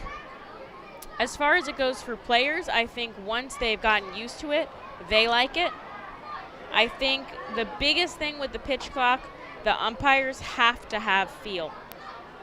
You gotta. This is lined into right field. It's gonna drop in front of De La Cruz, and a 2-out single for Zach Cook will put a runner on for Addison Barger. If the bases are loaded, and there's 2 strikes on the batter in the bottom of the 9th inning, strike 3 should not be an automatic pitch clock violation call. You know, there's got to be some level of feel there. The point of the pitch clock is to make the game more enjoyable. That's the point. So if it's getting in the way of making it more enjoyable, then it's not doing its job. I think when batters feel pressured to get back in, to keep pitching, to step on the rubber and keep the line moving, I think that works. I think it just cuts out dead time. It cuts out stepping out and readjusting your batting gloves. Here's a 1-0, big hack, 1-1. And I think the players get used to it. They know now, okay, as soon as the out is made, as soon as the hit is recorded, I go up immediately, I get in the box, I settle in. And I think once it's called on you once, you'll probably never forget it. Happened to Wendell Rijo earlier this series, and he's gotten in there pretty quick every time. Tied up on the inside is Barger with the fastball, 97. The count moves 1-1. The Major League pitch clock will be a little bit slower than the ones we have here in the minors. Here we have 18 seconds with runners on, 14 seconds with nobody on. I think they're doing 15 and 20, if I'm not wrong. It might be. I think I have the rules right here. And then the larger bases by a couple inches. I don't know if that's scientifically, it must be having an impact. I don't really know what it is, though. There is a called strike 3, 98 from Baker, and snapping his bat on his knee is Addison Barger. Picks up 3 strikeouts, strands a runner on the base pass, and anger from Barger as he gets the K. On to the bottom of the 5th, tied at 2.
Here we go into the bottom of the 5th inning, tied at 2 apiece, and Johan Rojas will lead things off, top of the order for the Fightin Phils, as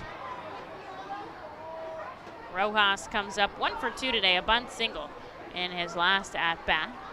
Still going with Sam Robertsa out on the rubber, although somebody up and warming in the bullpen right now for the Fisher Cats. We'll see how long they keep him out. Rojas takes another ball, this time downstairs. He's up to 70 offerings. As I said before, he has not gotten past 87 pitches.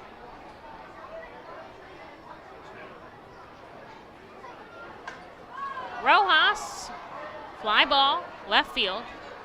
Cardona tracking it down all over the place, but he's able to find it and make a catch for out number 1. Here is Carlos De La Cruz, responsible for a RBI back in the 3rd, also singled in the 1st inning.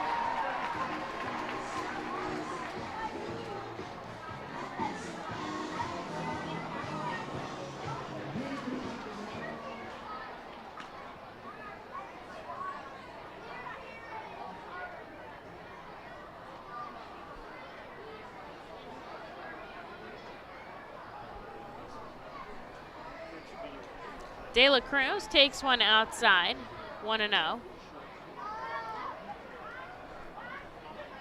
Tie ball game. 2-2. 4 hits for the Fightins, 5 for the Fisher Cats as De La takes the ball outside, getting ahead in the count. We'll check in with the Phillies here. They're up 6-2 now. In the top of the 6th. Nick Maton, his 4th home run of the season, scoring. Bryce Harper, really impressed with him. His bench player for the Phillies has not let them down. De La takes a swinging strike on an off-speed pitch, 2-1. That game's in the 6th at CBP. Lehigh Valley now leads 7-5. They went off. Doubles by Bonifacio and Kingery as this is popped back by De La Cruz, 2-2.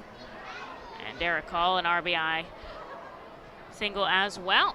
So they are up, top 5 out of Coca-Cola Park. Every affiliate is home. As Jersey Shore leads Aberdeen 2-1 now. Rickson Wingrove, an RBI double. He's having a heck of a series. De La Cruz out to right field. Zach Cook just in front of the warning track, and he is there to make the catch. A long fly ball results in out number 2. And here is Wendell Rijo.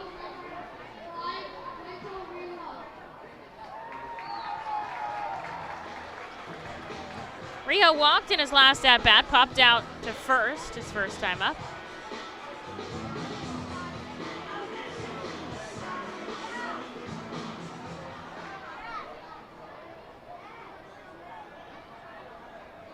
Down and away, Rijo takes ball 1. They're letting Robertsa continue through this lineup as he's allowed 2 runs on just 4 hits, and he's issued just 1 walk and 1 hit by pitch as Wendell takes a called strike there.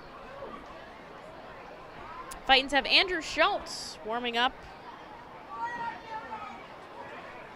Or Brett Schultz. One of the Schultzes out in the bullpen. Nope, that's 46, so that's Brett. Brett Schultz warming in the bullpen. 2 innings for everybody.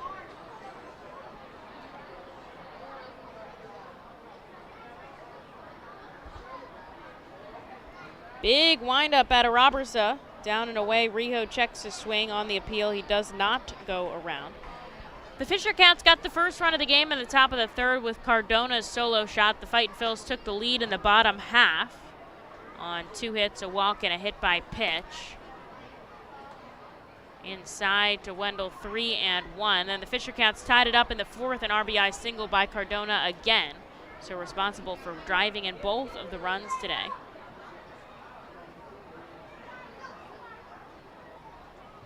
Two outs on the board. Here's the 3-1. Rijo sends this down the third baseline foul.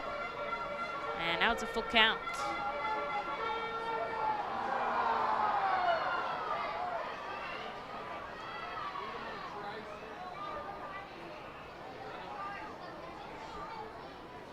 Once again, Wendell Rijo in the righty batter's box. The payoff pitch, called strike 3 at the knees.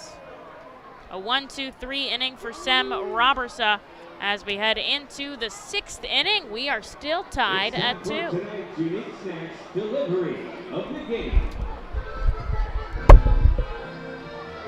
Our pretzel squad just picked up. Cornwall Manor is an active senior living community on the 190-acre wooded campus in Cornwall, Lebanon County. The community offers independence and opportunities for wellness and fitness, as well as educational and musical programs, and the peace of mind of having convenient health care on site. Cornwall Manor offers a range of residential choices from apartments to homes. Prospective residents are welcome to visit us for lunch and have a chance to learn more about the community. More information is available online at cornwallmanor.org. Cornwall Manor, celebrating over 70 years of senior living. The time has come for businesses to grow, to prosper, to innovate, to succeed. Tompkins Vist Bank continues to be a leading lender to companies in southeastern Pennsylvania. We make decisions locally and invest locally so local businesses can thrive. Call a business advisor today and see how we can help your business grow. Tompkins Vist Bank, locally focused, a world of possibilities. Member FDIC, Equal Housing Lender.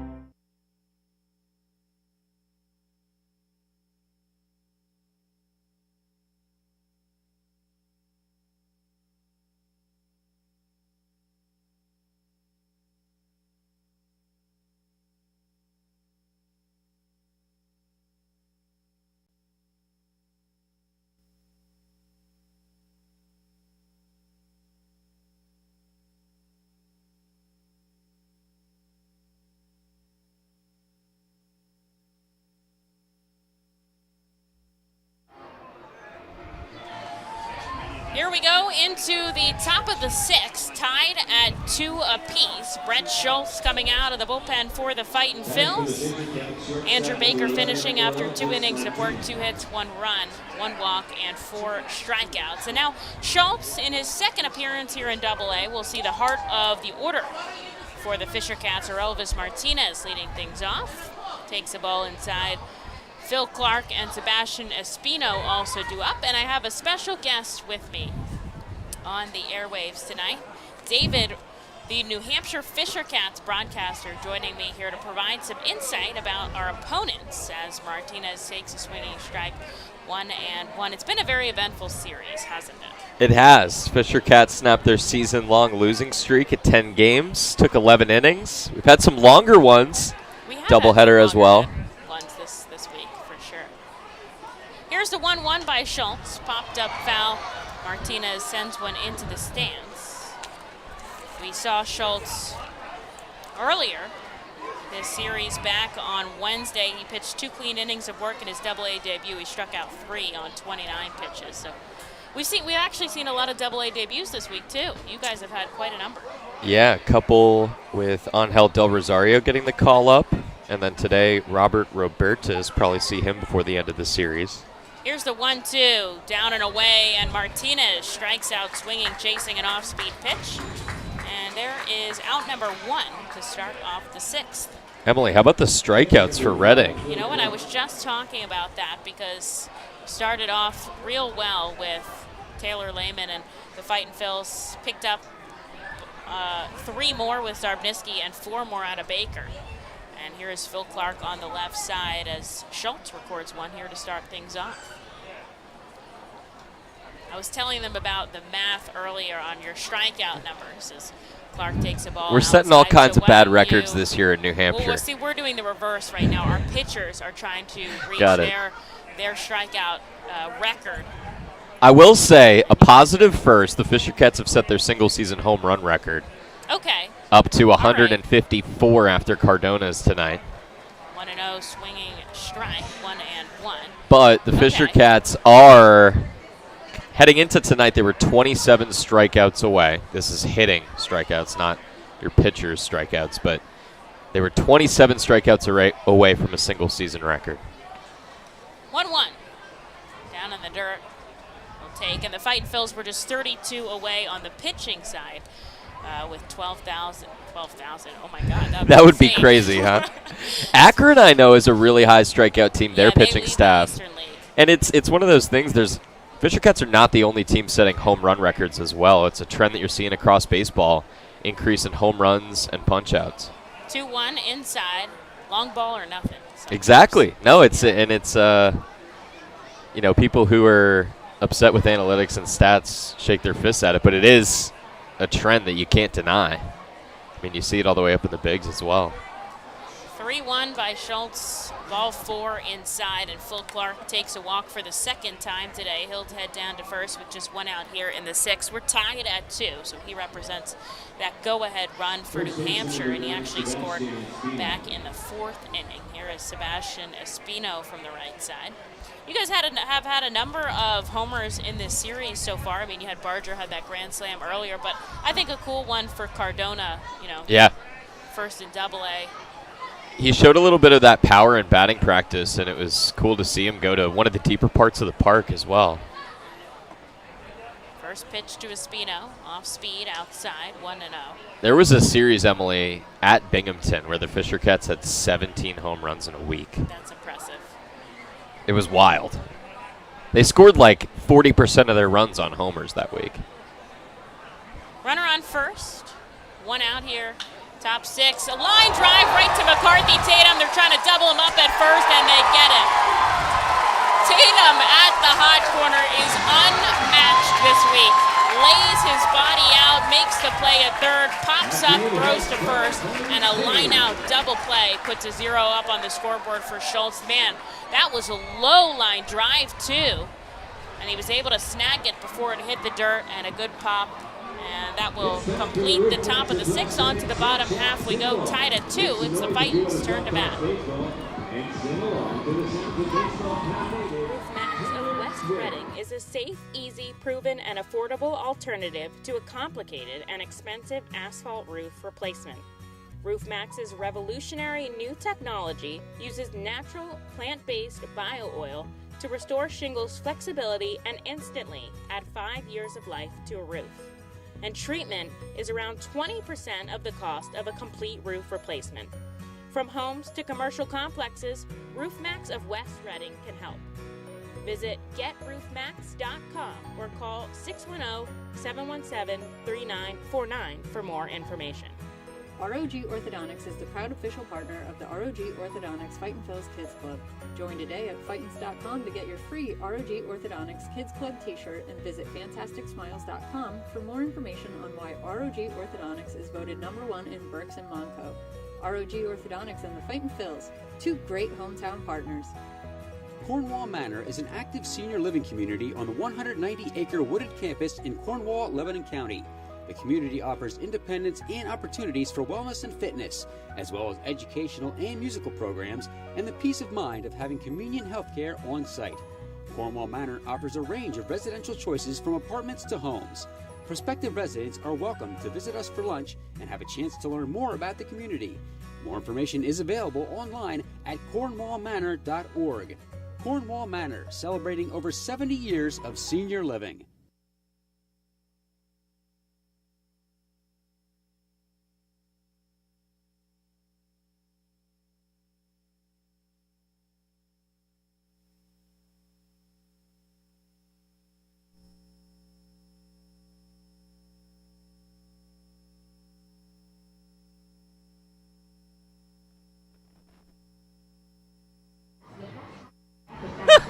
Here we go into the bottom of the 6th inning. A big line-out double play by McCarthy Tatum put 2 outs with 1 pitch, and so a 0 for Brett Schultz in the top of the 6th, keeping this tie at 2. And we have a pitching change as the starter, Sam Robersa, comes out in favor of Yosvar Zulueta. Here in the bottom of the 6th, you'll see Aldrum Corridor, Ethan Wilson, and Kevin Vicuña to do things up. And Robersa finishes with a pretty solid start here in Double-A as Corridor takes the ball downstairs. Robersa, 5 innings, 4 hits, 2 runs, just 1 walk, and 3 strikeouts, and they give him 84 offerings. And now we'll turn it over to the righty Zulueta. Misses down in the dirt to Corridor, 2-0. He had a big sac fly back in the 3rd. Drove in a run for the Fightin' Phils with the bases loaded. It was probably about 5 or so feet from that fence. Pretty good play by Cardona out and left as well. Could have been extra bases and possibly multiple runs for Reading. All things considered, it's probably a win for New Hampshire. 3 out to Aldrum Corridor here. That's the second really good catch he's had in this series because he had the one against Tatum in the extra inning contest when he was playing second. Here's a 3-0. There's a called strike that clips the inside corner, 94 out of Zulueta's fastball. He's ranked number 6 on the pipeline list, so they go from Robertsa at 7 to Zulueta at 6. So these are two pretty solid back-to-back ones. 3-1 below the knees, ball 4, and Corridor will get a free pass down to first to start things off. Zulueta was with you guys when you came here earlier, but he was going to the Futures games. We did not pitch, so the first time we saw him was earlier this week. Yeah, he pitched only a third of an inning in that game at Dodger Stadium. He faced Francisco Alvarez, got a ground out, and then he was actually the winning pitcher in that game for the AL, even though he faced just one batter. It's weird how that works out there because most guys only get they're only going an inning, but Zulueta, I think he threw, I think it was one pitch. I think it was the first pitch Eric that he Miller threw. did that too for the Fightins. He had just one batter. Yeah. And recorded that. So that's interesting how that works. The ball inside, another lefty here for Zulueta to face.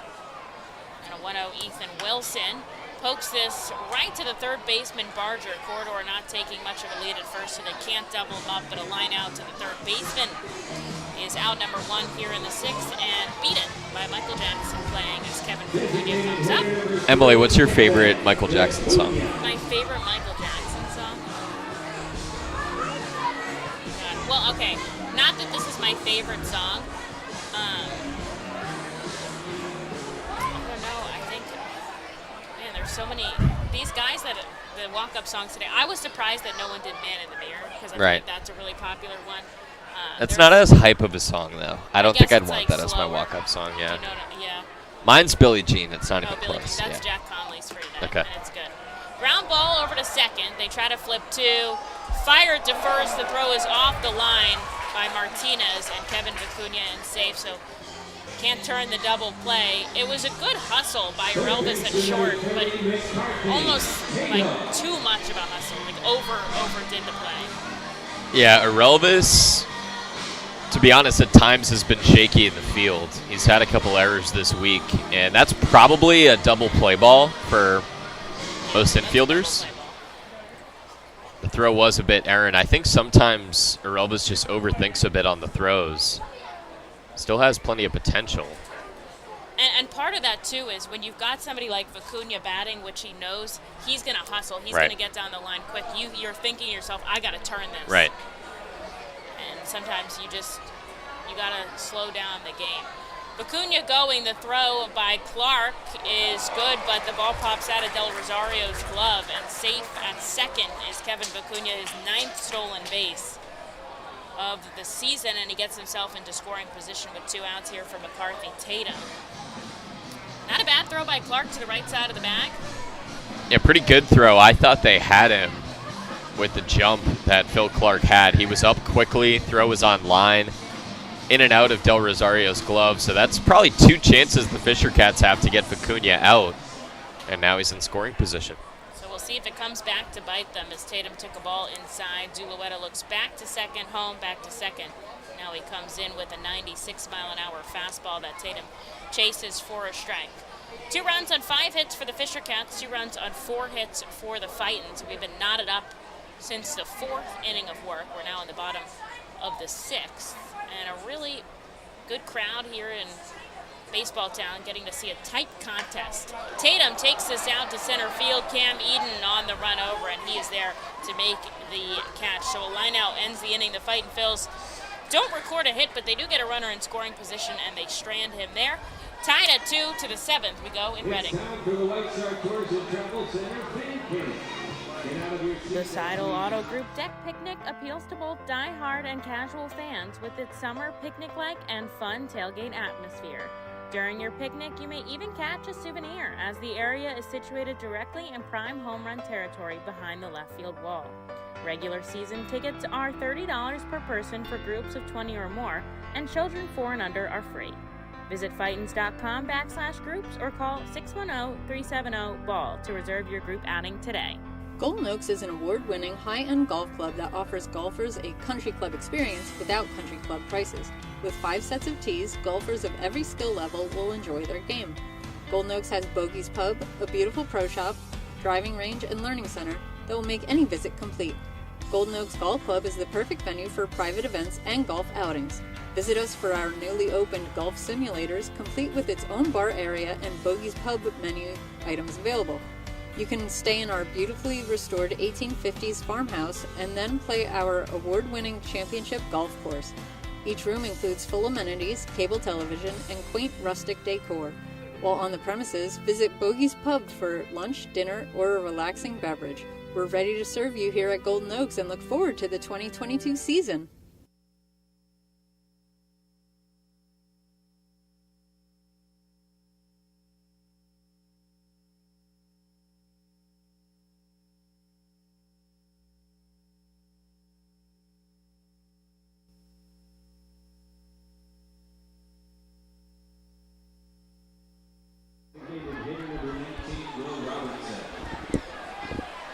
Tied at 2 going into the 7th inning here in Baseball Town, as Brett Schultz is going to get another inning of work. We'll see the 7th or 9 batters for the Fisher Cats: Will Robertson, Hugo Cardona, and Angel Del Rosario. Robertson takes a ball above the letters. In the last frame, both teams had base runners, and some good defensive work got both teams out of that without any runs to keep this 2-2 tie. Schultz, glove at the waist, comes inside. A good hold there by Jack Conley, kind of trying to get that strike call from Evan Johnson back behind the dish, but they don't, and it's 2-0. There's been some tight strike zones this week. Michael Snover's last night, tight as well. 2-0, big swinging strikeout. Yeah, yesterday both teams struck out 11 times, and today, so far, 10 strikeouts by the Fisher Cats batters, and just 3 by the Fightin Phils. As Schultz picks up a strike there, the 2-1.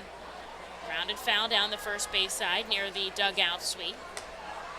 And the first base coach making a nice throw into the stands for a fan to get the best souvenir in all of sports. So I've been kind of drifting tonight. Fisher Cats broadcast not on our usual station, WGIR, AM radio 610. 2-2, line drive, foul down the right side. Good thing that roped.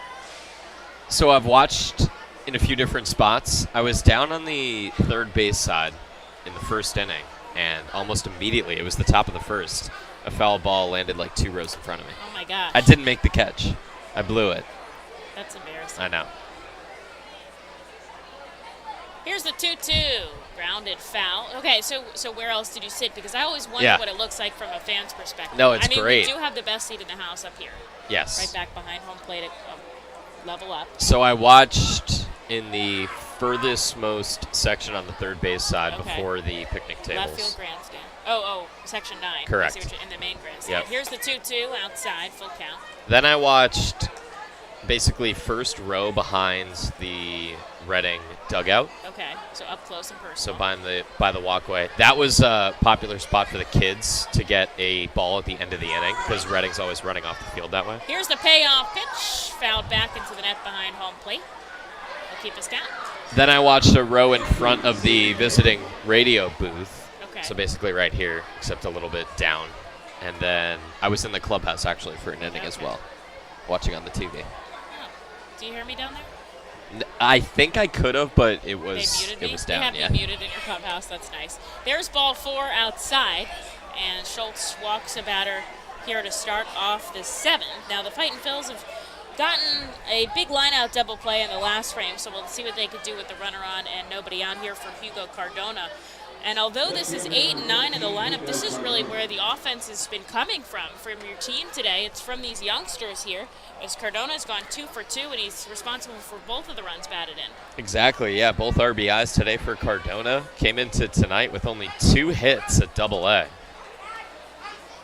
Schultz hits on the right side, a called strike going off speed.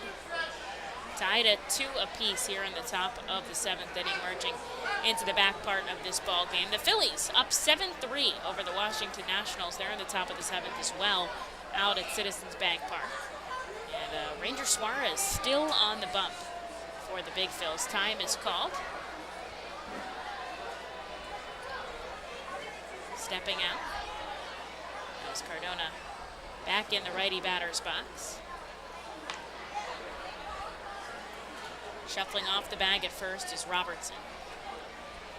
This is just too far outside. Conley gives a pop-up, letting Robertson know he's watching him. Okay, so we've had some interesting places to watch a game, but in New Hampshire, you guys have some very interesting places. I would say the hotel in center, and then the big, is it Sam Adams? Sam Adams Brewhouse in left, down the left field line. Have you ever seen it from there?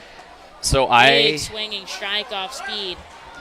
Will sometimes walk around if I'm not on the air for a certain inning, or if there's a game where, say, I'm in our front office down in the left field corner. So I'll walk and see maybe an at-bat from one of those spots, but I haven't been able to fully enjoy it, a.k.a. buy food and drink.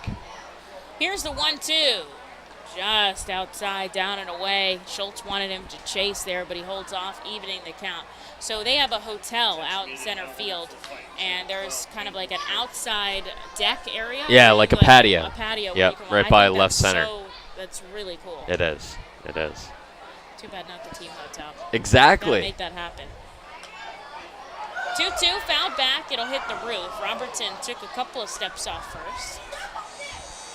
Being pretty aggressive there. Just 1 stolen base in 5 attempts. I gotta say, though, it's not just because you let me on the air here. This is one of my favorite ballparks in the league, if not my favorite. It's so much fun. It's the best. It's awesome. Robertson shuffles off the bag at first. The 2-2 again fouled back, and fighting hard here is Cardona. Because you have seats out in left. I mean, that's a similar view to the Sam Adams Brewhouse. I know that Brewhouse is more of a restaurant, but same view. Pool and right. And then all of the grandstand sections feel super intimate and close to the field. Same ballpark that it was when it was built in 1950. Runner going. And guess what? It's fouled again, so the runner's going to have to go back. Trying the hit and run there. Didn't quite work out. And Cardona has fouled off quite a number in a row here against Brett Schultz, who's up to 27 offerings here.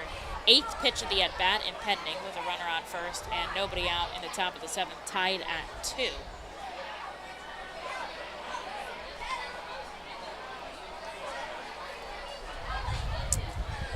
Fouled back again. Dribbler behind home plate.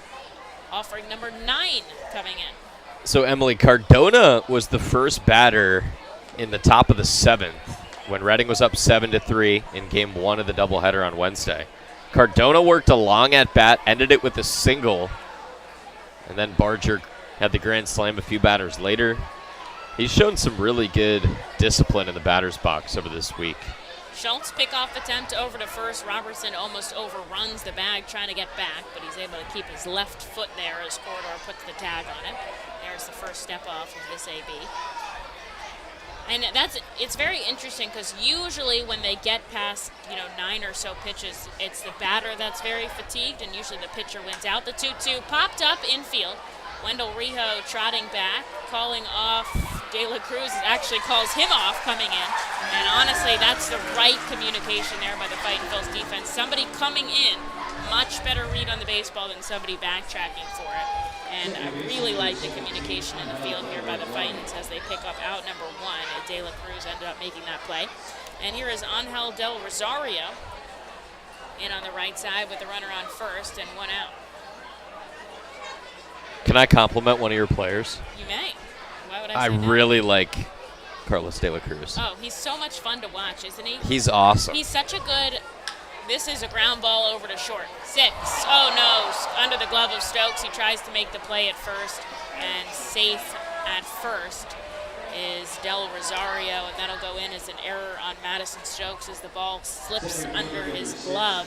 The Fightin' Phils have played completely clean defense through 4 games. And now they pick up an error here that puts 2 on and just went out. But it does create the force at every base. So an opportunity for the defenders to go everywhere as the top of the order. And Cam Eden comes up, and Schultz now working with 30 pitches. The Fightins have a reliever warming up in their bullpen. So Sean Williams coming out here. We'll see if he goes to the bullpen. Sometimes he comes out. He is going to go to the bullpen. Sometimes he comes out and talks defensive positions. But he is going to go to the bullpen as Schultz reaches 30 offerings here. Had the opportunity to get out of the frame. So we will take a little break and allow the next Schultz to come in, warming up with Cam Eden heading up to the dish. 2 on for the Fisher Cats, but we are still tied at 2 in the top of the 7th.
Stuck in the top of the 7th inning here in Baseball Town. We are still tied at 2, so no damage done. And the other Schultz will come out of the bullpen. Andrew Schultz will replace Brett Schultz here, inheriting 2 runners and 1 out. He'll see the top of the order in Cam Eden. Schultz followed Schultz on Tuesday. Time is already called by Eden. We haven't even seen a pitch. Andrew ready to roll on the third base side of the rubber. Will Robertson out on second and Angel Del Rosario on first.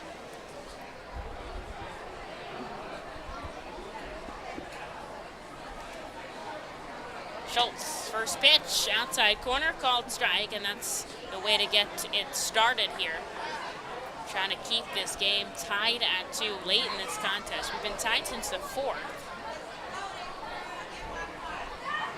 Brett Schultz, line not closed, still responsible for 2 of these runners on the base pass, although should be 3 outs. This is the pop-up right side. Rijo coming over, calling everybody off. He'll make the catch, backtracking. And it's too shallow for anybody to tag up. And there is a big out number 2 on the board for Andrew Schultz. They could go anywhere for out number 3 here with Zach Cook coming up. A lot of fans in the crowd waiting for some post-game fireworks. International fireworks in Douglas Field down and left has been set up since probably about 5 o'clock, ready to go. But first we need some on-field fireworks by the Fightins to take a lead in this game. David shaking his head no, thank you at me, but I think it needs to happen. Quick meeting at the mound. Conley coming out to talk to Schultz. Robertson takes the lead off second. Del Rosario down on first. Did I hear fireworks tomorrow as well? Fireworks tomorrow as well. Awesome. Yeah, we hit the fireworks hard here. I think we've had 33 shows. It's pretty good. The people love them. First pitch down below the knees. And you know what? The entire city of Reading knows when we wrap up. Right. Because everyone can hear the fireworks. I believe it. Yeah. That's how you cap off the end of a season. 2 on, 2 out here. Little bit of shift for the lefty bat. Stokes shaded more towards second. A lot of space on the opposite side as Cook takes the ball inside 2-0. 1 for 3 in the contest today. Had a single back in the 5th. 2 runs on 4 hits for Reading, 2 runs on 5 hits for the Fisher Cats here. Much different contest than yesterday's game. 2-0, slow roller down to first. Corridor, Fields, tosses to Schultz, and they get the job done. Good coverage by the pitcher to race to the bag. You can put that 3-1 in your scorebooks. And Andrew Schultz comes in, stranding 2 runners on the base paths, keeping us tied at 2. Stretch time here at America's Classic Ballpark. The Fightin' Phils coming up. You can add a delicious all-you-can-eat buffet to any Reading Fightin' Phils game ticket for only $19. No need to visit the concession stand. You can add a 2.5-hour all-you-can-eat buffet to any ticket. This selection includes barbecue chicken, barbecue sandwiches, cheeseburgers, hamburgers, hot dogs, mac and cheese, corn, pasta salad, baked beans, potato salad, chips, fruit, cookies, and all Pepsi products. Call the Fightins at 610-370-BALL, order online at Fightins.com, or visit the Weidenhammer ticket office at FirstEnergy Stadium. Unlike any other area in FirstEnergy Stadium, the Savage 61 dugout suite puts you in the closest seat to the action on field, located just feet away from the diamond on the first base side. With covered seating, abilities in motion accessible seating, and the most unique view around, your group will thank you over and over again for this one-of-a-kind experience. Tickets for the dugout suite start at $25 and include options to add food and drink packages. The Reading Fightin' Phils are proud to partner with Mao Beer and Stockertown Beverage throughout the 2022 season. Mao Beer and Mao's Cinco Estrellas Lager, which is available in the Stadium Plaza Bar, has 128 amazing years of brewing history. Make sure to pick up Mao Beer and Mao's Cinco Estrellas Lager at FirstEnergy Stadium at our Plaza Bar throughout the 2022 season and through our partner at Stockertown Beverage. Mao Beer will be on site for all of our Fiesta Friday games with samplings of their amazing Cinco Estrellas Lager. Mao Beer is a proud partner of the Reading Fightin' Phils and all Fiesta Friday celebration games. Mao Beer, the 5-star taste and quintessential beer from Madrid. Please drink responsibly. Billie Jean playing as Jack Conley walks up to the plate to start things off in the bottom of the 7th inning. Brett Schultz and Andrew Schultz combined in the 7th. And they put up a 0, stranding 2 runners on the base paths to keep us tied at 2, and the Fightin' Phils will try to break that with Conley, Stokes, and Rojas due up. Zulueta stays out for another inning of work. Put up a 0 in the 6th. Jack is 2 for 2 today with a pair of base knocks.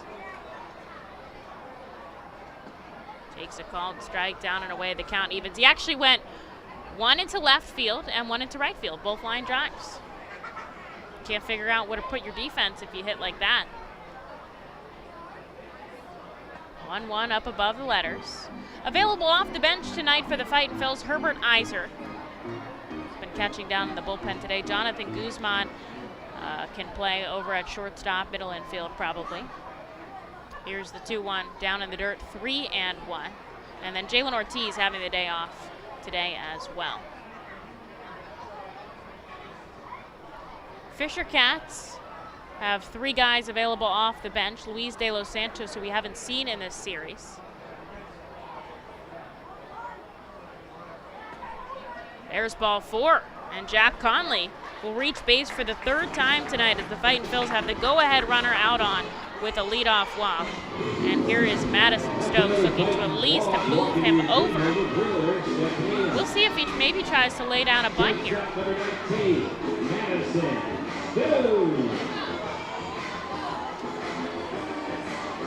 Also available off the bench, Carl Ellison, and then the newbie, Robertus. Stokes smokes one back foul very sharply into the stands. And everyone's okay. At least there's clapping going on. I assume they're okay. There's strike 1. Madison hit by a pitch in the 3rd, able to score a run for the Fightin' Phils. Just 2 runs on either side here. Jack shuffles off the bag at first. There's a ball up and away, 1-1. 7 of 4. The Phillies lead the Nationals bottom 7 at CBP. Stokes slams this back foul. 8-5 Lehigh. Derek Hall, another home run, his 24th, his second in the game. Incredible work out of Hall in the past couple of weeks at Lehigh Valley. Jersey Shore up 8-3 now. Salgazzo, an RBI single, we know him. Conley shuffles off the bag. Stokes takes a called strike 3 on the corner. And there is out number 1 here in the 7th. Top of the order, Johan Rojas coming up to bat, looking to at least move the runner over. He's already had a bunt single today. We'll see if we see that again. Trying to get Jack Conley into scoring position.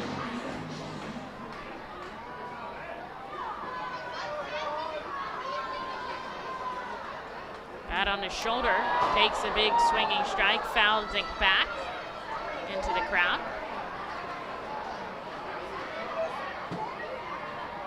Big thank you to David from New Hampshire for joining us for a little bit of time, providing some insight on the opposing team. His radio station is being occupied by college sports, so no broadcast for them tonight. The 0-1 way down and away. Good snag out of the dirt by Phil Clark, and he's going to come out and talk to Zulueta here.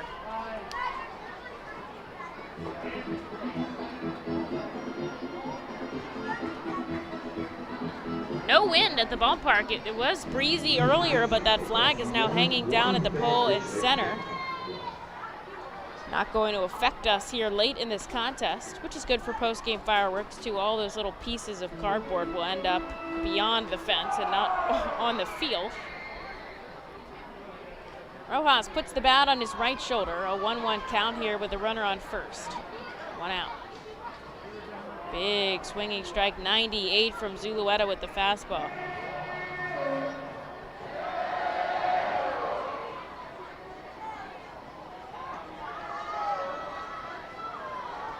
Coming set, glove at the waist. There's a called strike at the knees. Back-to-back caught lookings for Zulueta. Puts 2 on the board, and after a leadoff walk, the Fightin' Phils are trying not to let that go to waste, as Carlos De La Cruz comes up looking to break this game open. Tied at 2. Has a hit and an RBI in today's contest. He's made a couple good plays out in right field as well. He's got Jack Conley on first and 2 away.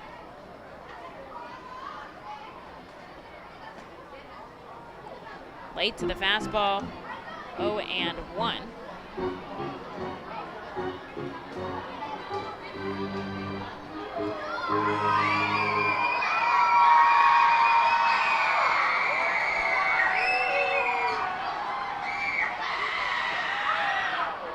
This time he goes off speed. De La Cruz chases down and away.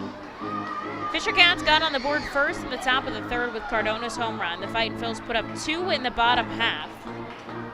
RBIs by De La Cruz and a sac fly with Corridor. And then the Fisher Cats tied it up in the top of the 4th. De La sends this foul down the right field line. It's going to go into the grandstand, and he'll keep his count.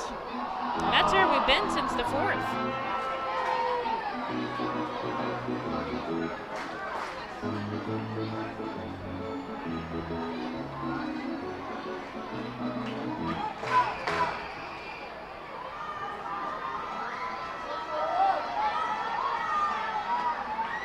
Called strike 3 on the corner. 3 consecutive caught lookings for the Fightin' Phils. And that will end the frame after a leadoff walk. Reading strands a base runner. 2-2 into the 8th in Reading. Andrew Schultz back out for another frame in just 1 moment. The Reading Fightin' Phils are proud to partner with the Berks County Mental Health and Developmental Disabilities Program. Together, we are striking out the stigma in order to raise community awareness about mental illness and the prevention of suicide. With 3 simple words, "Are you okay?" the hope is to begin a conversation to show Berks County that we care. Suicide affects and hurts everyone, but help is here, and we'll work together to help raise awareness about suicide and identify what we can do as a community to prevent it. People in need of assistance and support should call Crisis Intervention at 610-236-0530. That's 610-236-0530. Berks Immunization Coalition works to provide leadership and education in promoting age-appropriate immunization across the lifespan for all residents of Berks County. This is a coalition comprised of local physicians, nurse practitioners, school nurses, immunization coordinators, immunization advocates, and pharmaceutical representatives working to encourage continuity of immunization through medical resources. They focus on educating both the community and the providers. For more information, please visit www.immunizeba.org and click Local Coalitions.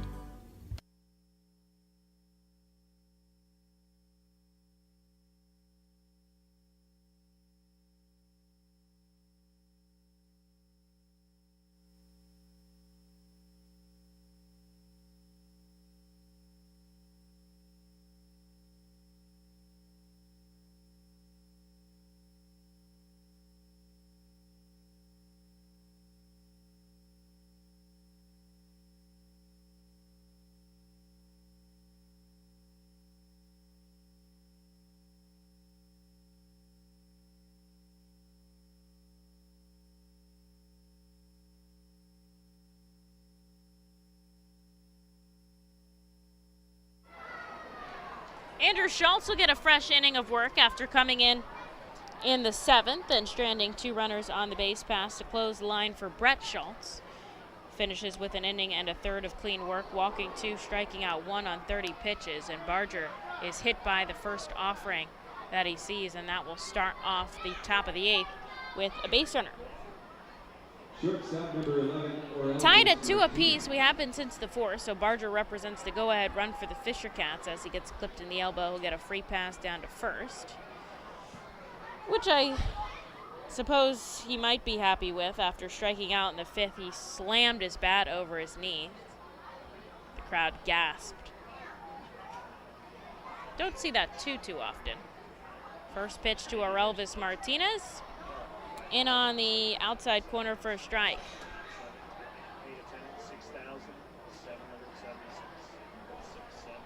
Runner on first.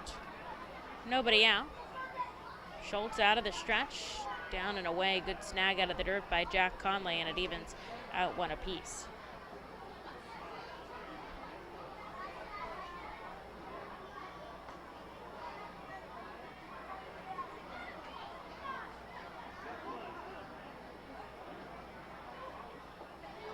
In the dirt again. Schultz a 2.92 ERA for the Fightin' Phils. He's been pretty impressive since getting the call up to AA.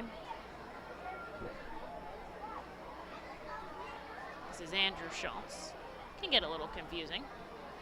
2 Schultzes on the team. This hit to the knees, 98 out of Andrew Schultz. And he makes this count even at 2.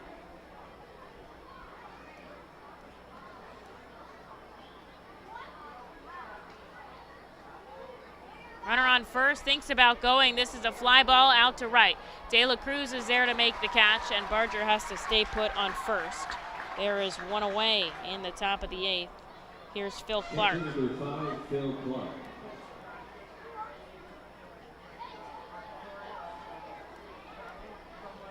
Schultz has pitched 11 2/3 innings of work for the Fightin' Phils.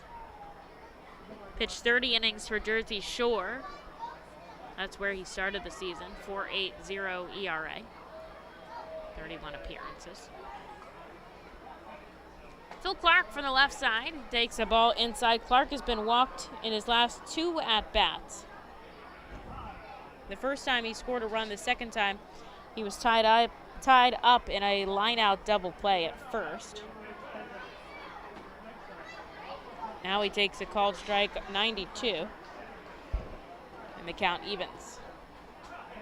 Tomorrow, the last home game of the season for the Fightin' Phils. I cannot believe it. We only have 7 games left, but only 1 more at America's Classic Ballpark tomorrow, a 5:15 start. Here's the 1-1. Grounded foul into the cattle herder. 1-2.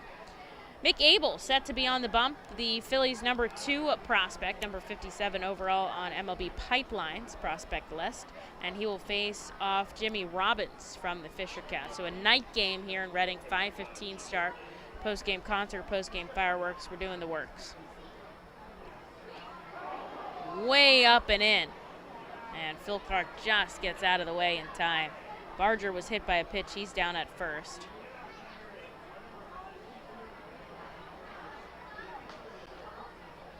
Count evens at 2.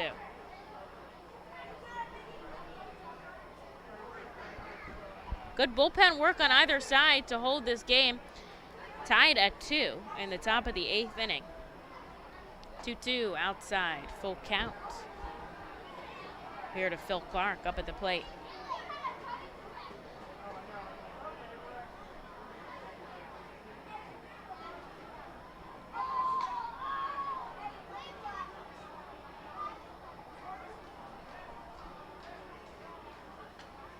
Sent back foul into the stands. Good catch made by a fan in the crowd. 97 with the fastball by Schultz. Hammering here with a full count now. Barger still out on first, gets some signs from their development coach, Matt Von Romer. Manager Cesar Martin down in the third base coach's box. Here's the 3-2. Fly ball, this time it's going on the roof.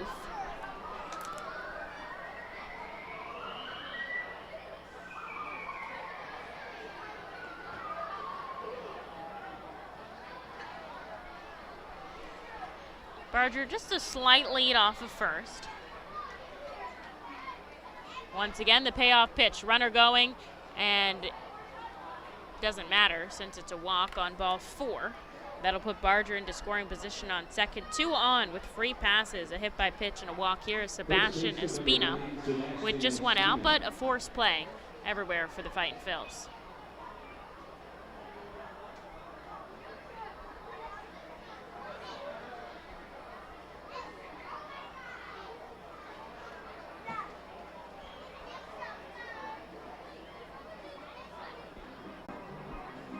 And now we'll see a meeting on the mound as pitching coach Matt Hockenberry coming up to talk to his reliever and the catcher Jack Conley. Certainly capable of getting out of this inning with no damage done.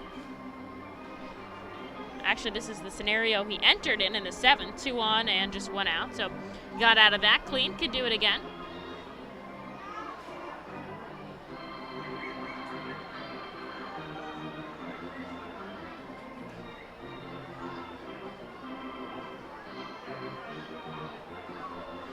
And Hockenberry, the pitching coach, now heading back into the dugout for the Fightin' Phils. Schultz working with 2 on. That's Barger on second and Clark on first. Tied at 2, so very intense moment here late in the game for the Fightin' Phils. And Sebastian Espino was 0 for 3 today and has already lined into a double play. Will come up in the righty batter's box here with 1 out. Somebody up in the Fisher Cats bullpen, so I don't know if we'll see Zulueta for another frame. And I think that's Billy Sullivan warming for the Fightins down in Reading's bullpen.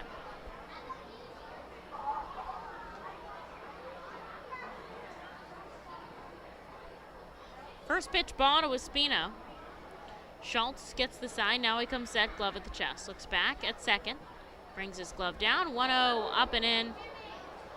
Bumping Espino down to the seated position, 2-0. He's been tight on a lot of these batters today.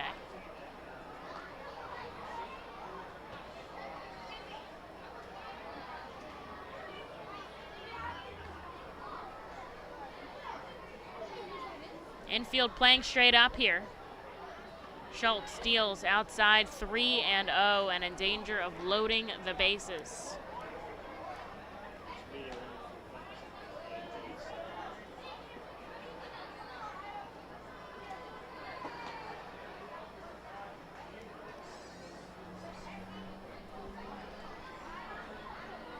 Two on, 1 out. Here's the 3-0 inside, a 4-pitch walk to load the bases.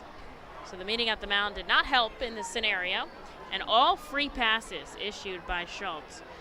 Puts Barger on third, Clark on second, and Espino on first. Now he does have an out here and a force at every base, so able to get out of this inning without any damage as we're still tied at 2. Conley's going to come out and say something again to their starter. Sullivan's warming up, but I think Sean is going to have him face Robertson. Corridor looks like he's going to play in at first. He's on the infield grass. And you know what? That was just to give Sullivan a little bit of time.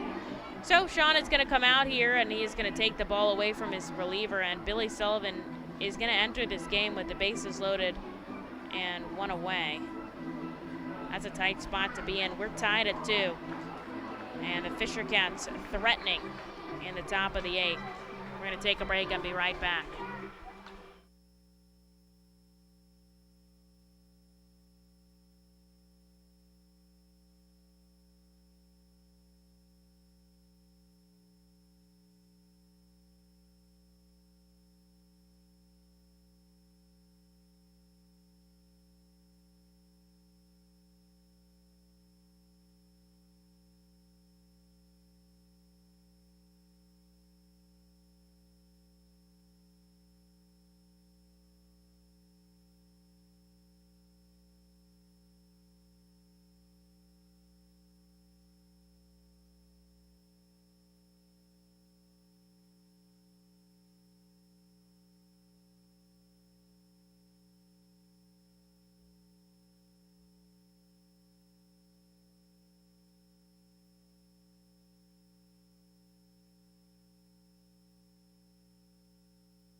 An intense moment here as Billy Sullivan enters a tied ball game at 2, inheriting the bases loaded and 1 out. And Will Robertson steps up to the plate. The last time we saw Billy Sullivan in this series, it ended with a grand slam to Addison Barger. Trying not to let history repeat itself here. Right, he gets a big swinging strike, 94 from Robertson. Barger on third, Clark on second, Espino on first, so a force at every bag here. We're still tied at 2. We have been since the 4th. Sullivan glove at the chest, the 0-1 downstairs, evening the count at 1.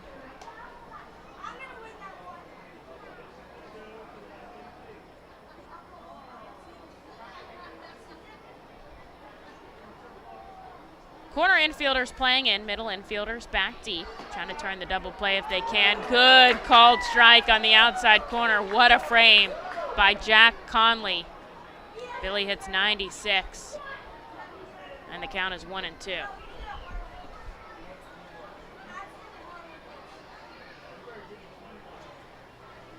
Coming set, glove at the chest, a big leg kick, 1-2, and he gets him swinging. Electric strikeout as Sullivan hits 95, and he gets 1 out on the board for 2 total. And here is Hugo Cardona.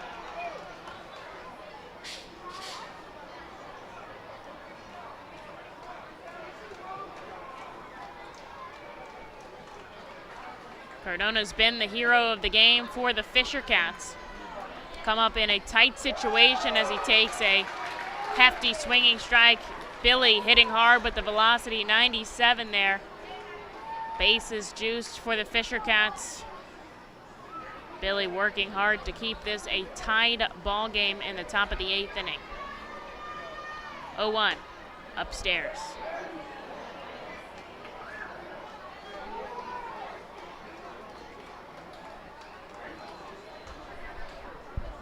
Barger, Clark, Espino left to right across the diamond for New Hampshire. 2 outs on the board. 1-1. Chip to short. Stokes on 2 hops. He'll get the force at second, and Billy Sullivan slams the door on the Fisher Cats with the bases loaded. He gets 2 outs and strands him there. Puts up a donut on the scoreboard in the top of the 8th. We're going tied 2-2 into the bottom half. Gear up for Fightin' Phil's season. Visit the Brentwood Industries Fightin' Phil's team store at FirstEnergy Stadium or check out our online store 24 hours a day, 7 days a week at rphils.com/shop. We have a wide variety of Fightin' Phil's hats, t-shirts, kids apparel, and more. Looking for something new? Check out our latest selections of Los Luchadores de Reading and Reading Hot Dogs gear, plus throwback, black, R-Train, R-Phil's attire. Root for your Fightins in style. Stop by the Brentwood Industries Fightins team store or rphils.com/shop. The sound of an ice-cold Corona is music to my ears. Oh, run that back. Dope. Now drop that beat. And hit me with the hook, player. Hey, whatever you do with your fine life, just do you, player. Relax responsibly. Corona Extra Beer, imported by Crown Imports, Chicago, Illinois. The Fightin' Phils know who to call for trash and recycling services. A proven winner, JP Mascaro & Sons. The industry leader for over 50 years. Trust the familiar Mascaro Blue Elephant to provide dependable, quality service for your home or business. That's JP Mascaro & Sons, one of the top companies in its industry. Trash and recycling services for home, business, and industry. We are hiring and have open positions in Berks County.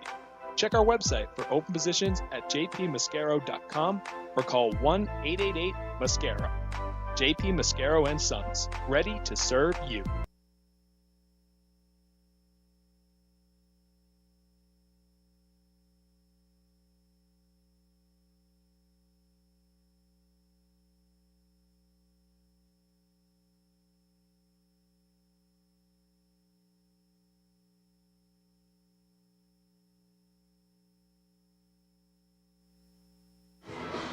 Billy Sullivan, electric here with the bases loaded. He gets 2 outs to strand runners on for the Fisher Cats. He keeps a 2-2 guy going into the bottom of the 8th, and Wendell Rijo will lead things off for the Fightin' Phils.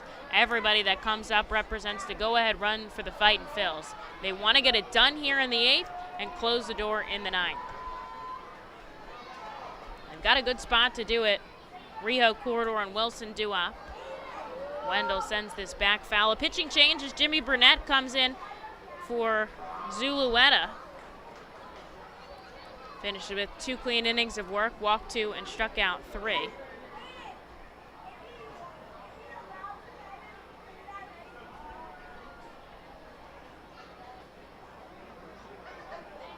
Rijo down 0-2 here. Looking just for a base runner. Fightin' Phils have a base runner in every inning but 1 so far today, and they've only been able to bring in runners in the 3rd. Wendell takes a swinging strike on high heat, and there is out number 1 as he chases 94-mile-an-hour fastball. Upstairs here is Aldrum Corridor. A lot of strikeouts. David and I were talking about this. The Fisher Cats have struck out 11 times. The Fightin' Phils now 6.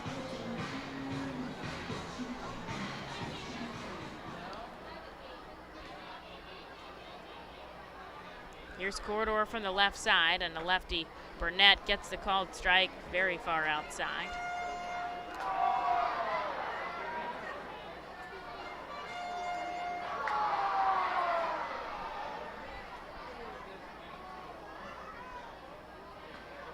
Tied up inside, down 0-2.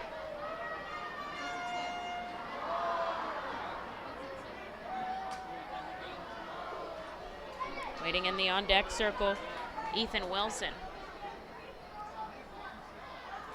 And there's a called strike 3. Rung up is Aldrum Corridor on 3 pitches, and the Fightin' Phils have struck out now 5 straight times.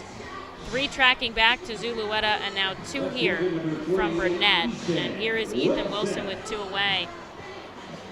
Somebody's got to do it. Tied at 2. Outside to Willie. 0 for 3 in the contest today. Just 4 hits for Reading. 2 from Jack Conley, a bunt single by Johan Rojas. And Carlos De La Cruz had one back in the first. This is shot foul down the third baseline. Fisher Cats bullpen gonna field that. 1-1.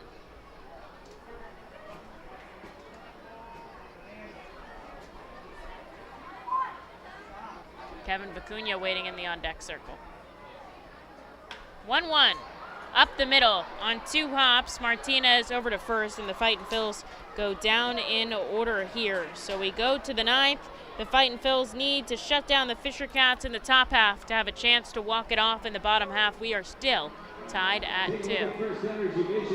Join us as we celebrate Reading's Hispanic and Latino culture during 12 Friday home games this season.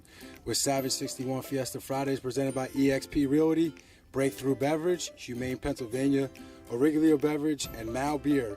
Fiesta Fridays feature special Los Luchador de Reading uniforms, Hispanic and Latino food and music, and other cultural elements throughout the ballpark. Get your tickets now by calling 610-370-BALL or visiting us at the Weidenhammer ticket office at FirstEnergy Stadium. ROG Orthodontics is the proud official partner of the ROG Orthodontics Fightin' Phils Kids Club.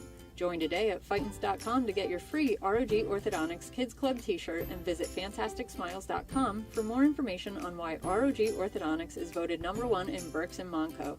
ROG Orthodontics and the Fightin' Phils, 2 great hometown partners. Savage Auto Group is a proud sponsor of Fiesta Fridays. Enjoy an Art Phils game, great food, music, and entertainment. The team will play in their Los Luchadores de Reading Latino tribute uniforms. Visit Timmy Profit and Savage Auto Group, Pennsylvania's most awarded dealership for all your automotive needs.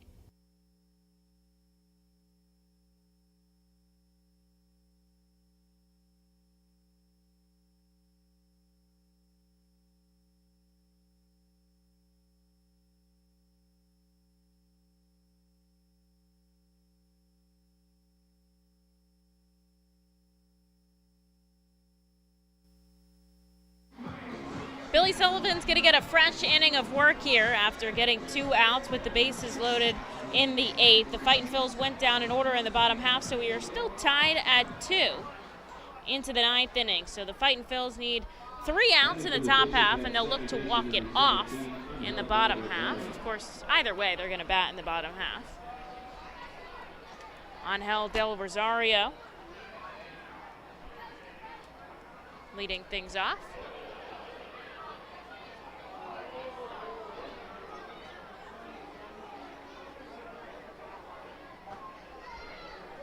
Takes the first pitch ball. Rosario 1 for 3 today. Did get his first double-A hit back in the 3rd. Takes the ball outside 2-0.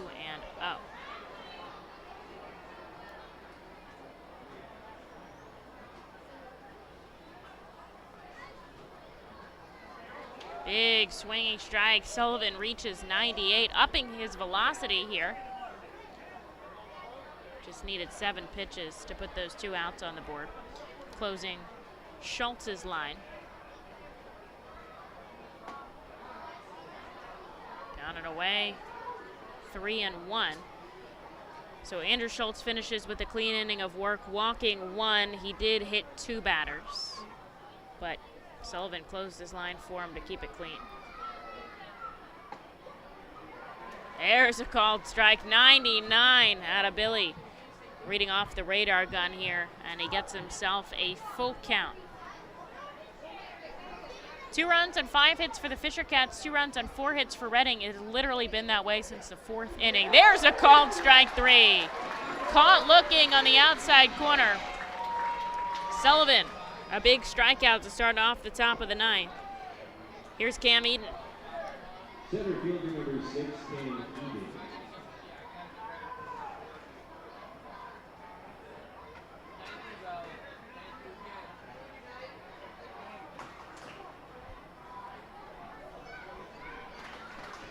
From the right side, Eden bunt single earlier in the contest. He takes a called strike here as Billy goes off speed. Sullivan represents the 6th pitcher for the Fightins, but it's a bullpen game, so more than likely we're going to get quite a bit. Early to the off-speed pitch, Eden down 0-2.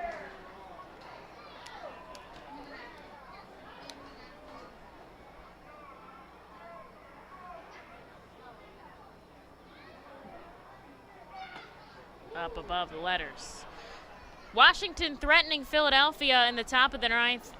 Phils are up 8-5 as Kyle Schwarber had his 37th home run of the season. But there is one out in the top of the 9th. Connor Brogdon on the bump. Here's a 1-2. Down to his knees. Eden swings and misses. Back-to-back Ks for Billy Sullivan as he puts 2 outs on the board at the top of the 9th. Here is Zach Cook. When the Fightin' Phils come to bat in the bottom half, they'll have Vicuña, Tatum, and Connolly as they look to walk it off. Tied at 2 right now. First, Sullivan just needs this final out here. Lehigh Valley leads Worcester 9-5. There's a called strike right at the knees. Jersey Shore up 8-5 over Aberdeen there in the bottom of the 7th. Clearwater trailing Bradenton by 1 there in game 2 of their doubleheader. 0-1 outside.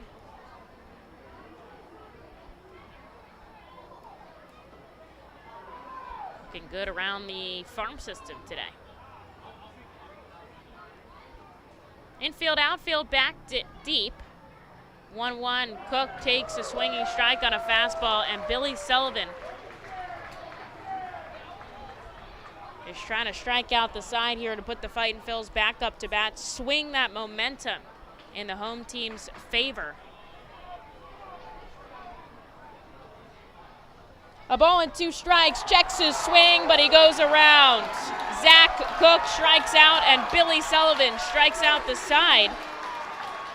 Sitting down the Fisher Cats, 1-2-3 to keep us tied, 2-2 in the 9th. To the bottom half we go, the Fightin' Phils looking to walk it off. White Star Tours and Travel Centers offers the Our Phils fan road trip again this season.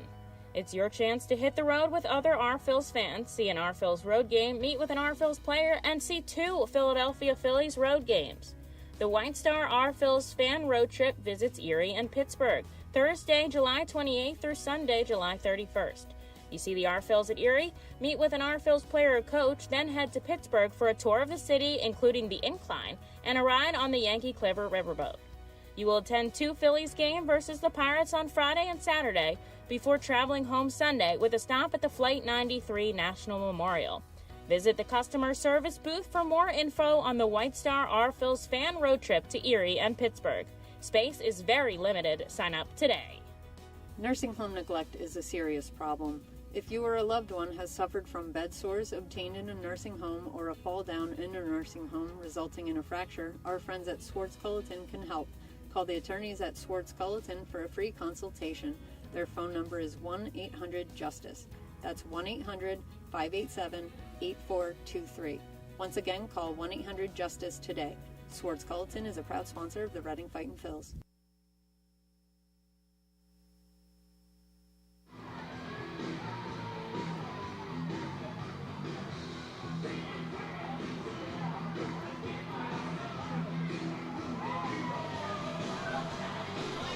Big moment here for the Fightin' Phils as they look to walk it off in the bottom of the 9th. It's rally time in Baseball Town, tied at 2 apiece. We have been since the 4th inning. Billy Sullivan struck out the side in the top half, swinging the momentum for the Fightin' Phils, and now Kevin Vicuña, McCarthy Tatum, and Jack Conley will have the opportunity to be the hero for the Fightin' Phils today as Jimmy Burnett stays put on the rubber. The Fightins will warm up Mike Adams just in case we go to extras, but Reading is going to end it now. They've had quite a number of walk-offs this season as Kevin takes a strike inside. 7 total, including 1 against New Hampshire earlier this week when Ethan Wilson walked it off. This one's inside, 1-1. 7 walk-offs in a summer is pretty impressive. And you know what's the fun part is that it's been a different person every time. Infield, outfield, back deep. The 1-1. Kevin, a hefty swinging strike, down 1-2. Burnett sat down the side in order on 9 pitches back in the 8th inning. Crowd heavily invested in this contest. Here's a 1-2. Downstairs, 2-2. We've already seen extras in this series twice. Please not a third time. Here's the 2-2. And he strikes out swinging. 1 away. Third baseman number 30, McCarthy. The last 7 batters for the Fightin' Phils. Out of the last 7 batters, or I guess, you know what, let's just do that. Out of the last 7 batters, 6 of them have struck out. And Ethan Wilson grounded out. So the bullpen here really working for the Fisher Cats to keep them in this ball game. Down and away, Tatum takes ball 1. Fightins have had just 4 hits today, 2 from Jack Conley, 1 from Carlos De La Cruz. And the 4th one, a bunt single from Johan Rojas. The Fisher Cats just 5 hits, and both teams 2 runs. Lefty hits at the knees, 1-1 to Tatum.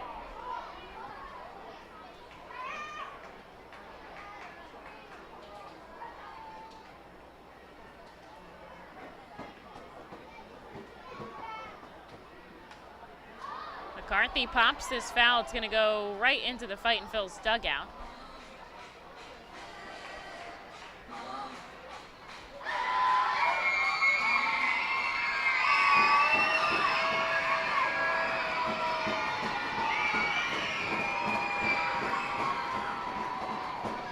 That on his shoulder. Tatum got the job done yesterday. 1-2. Foul down into the right field grandstand. Go again.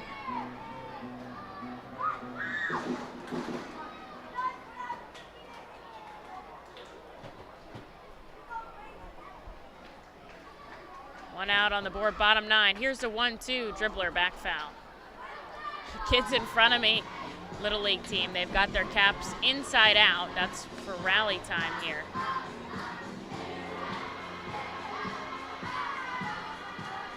Staying alive. McCarthy, Tatum.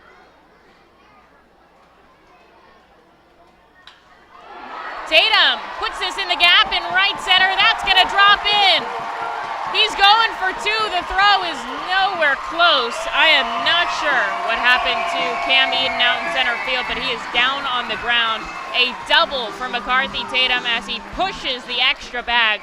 Man, down and outside, and he just pokes it into right center field. And that's going to prompt a visit from the trainer. Eden is up and walking back to his position, but the manager's already coming out. McCarthy Tatum, a double to get himself into scoring position. You got to give him credit for the base running there. If he stopped at first, nobody would have blamed him. But no, he said, I'm getting into scoring position here, and he did just that. And now here is the guy that's had really the hits today. Jack Conley has been on base 3 times, 2 singles and a walk.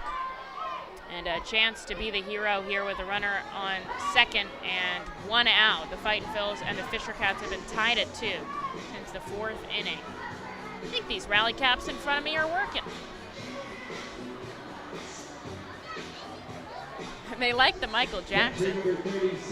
Billie Jean playing.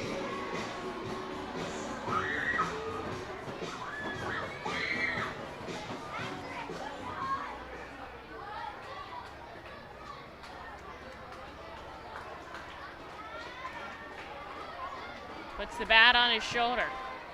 Jack Conley. Inside. Good stop by Phil Clark. Tatum's a good runner. Out on second. Could certainly score with a base hit. Crowd is into this, as they should be. The Fightin' Phils trying to walk it off. Conley takes a called strike at the knees. Reading already walked it off against New Hampshire earlier this series. They've had 7 walk-offs this summer. Looking back at second is Burnett. The 1-1. Conley fouls it back. Waiting in the on-deck circle, Madison Stokes, and then the top of the order in Rojas.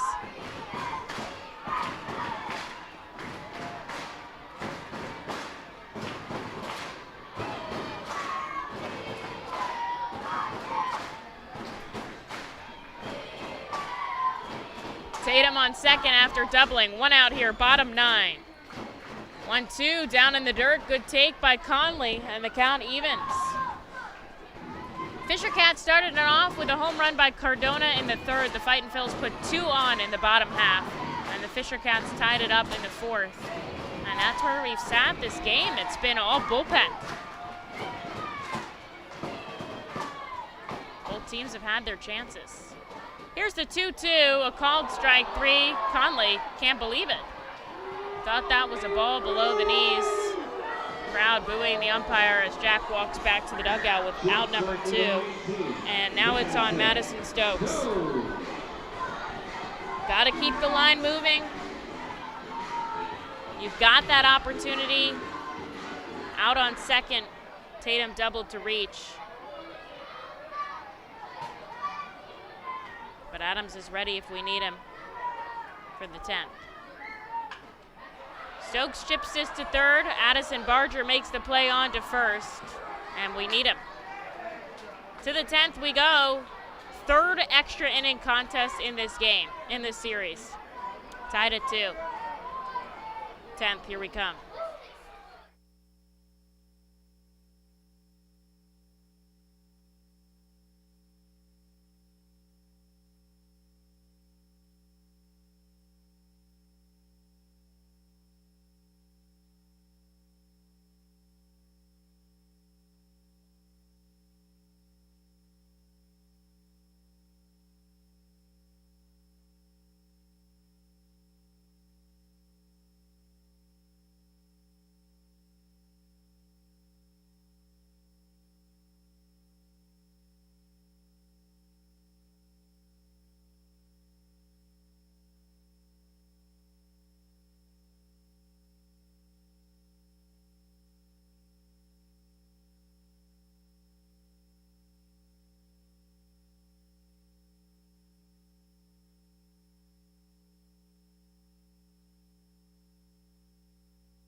Extras we go, tied at 2 apiece, and Mike Adams will come out of the Alvernia University Golden Wolves bullpen looking to keep it tied. Of course, the Fisher Cats will start with the runner on, the final out of the inning made by Zach Cook, so he'll be out on second here for Addison Barger, who takes the ball outside. The Fightins will also start with that inherited base runner, the placed runner. That's an extra innings rule here in the minors. One comes inside, and you think that means that it always ends in the 10th, but it doesn't. The Fightin' Phils had 11 earlier this series. They've also had 12 twice. 2-0 from Adams, in at the knees, a called strike. This is the 7th pitcher used by the Fightins here, which we knew it was going to be hefty on a bullpen day. 2-1, Conley, good frame, but it's outside. An inning and 2/3 for Billy Sullivan. No hits, no walks, no runs, just 4 strikeouts on 21 pitches. A job well done by Sullivan. Tied at 2, ball 4 inside. Gonna walk the first batter he sees as Barger heads down to first on a free pass. Cook is gonna stay on second, and here is Orelvis Martinez. Shortstop number 11. The extra inning contests have been split. The Fisher Cats won the 11th inning contest on the 8th. The Fightins won on the 7th. So both teams picking up a win in extras. Adams hits the corner to Martinez, going off speed.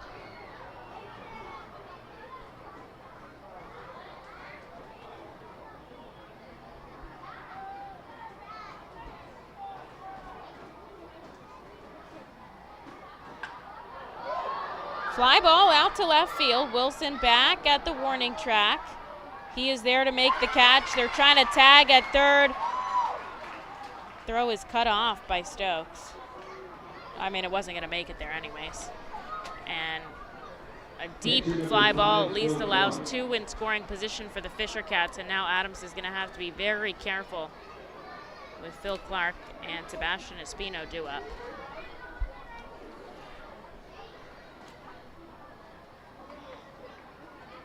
The infield's going to come in. They're going to look for the play at the plate.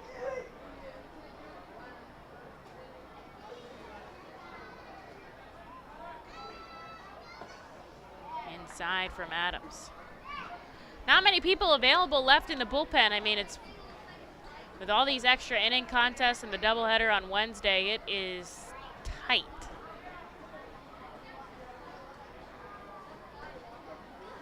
There's a called strike.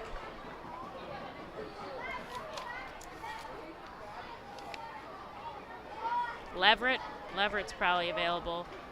Anderson. Here's a 1-1. Ground ball down the first base side, foul.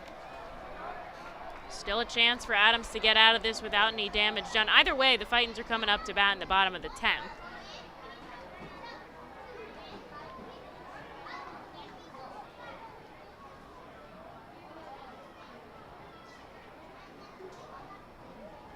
Infield in, 2 on, and an out here. Top 10, tied at 2. This is deep to right center field. De La Cruz coming over. It's going to drop in at the wall. 2 runs score on the double by Phil Clark, and the Fisher Cats have a 4-2 lead.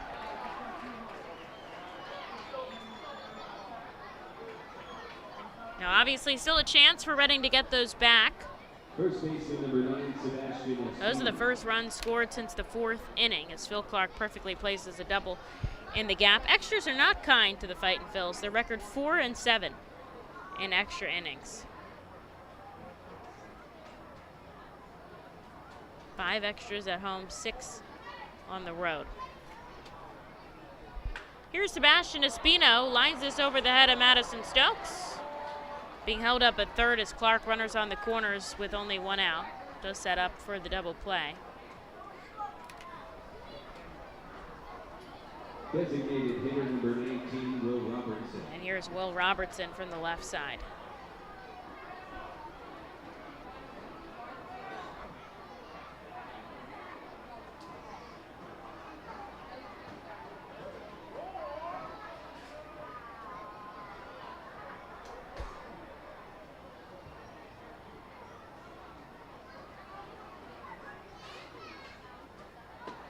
There's a called strike in at the knees, 94 from Mike Adams. The Phillies picked up a win against the Nationals 8-5.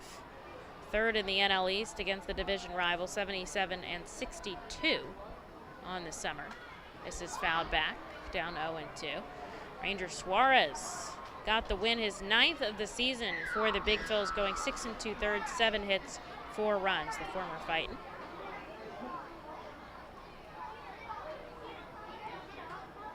Lehigh Valley leading 9-5. I think that game is over, actually. Popped up Left side, Stokes ranging back, calling everybody off. He's there, making the catch for out number 2. Runners stay put on first and third. Here's Hugo Cardona. Jersey Shore now leads 10-5 over Aberdeen Salgazzo, an RBI double. That game is in the bottom of the 8th at Shoretown Ballpark.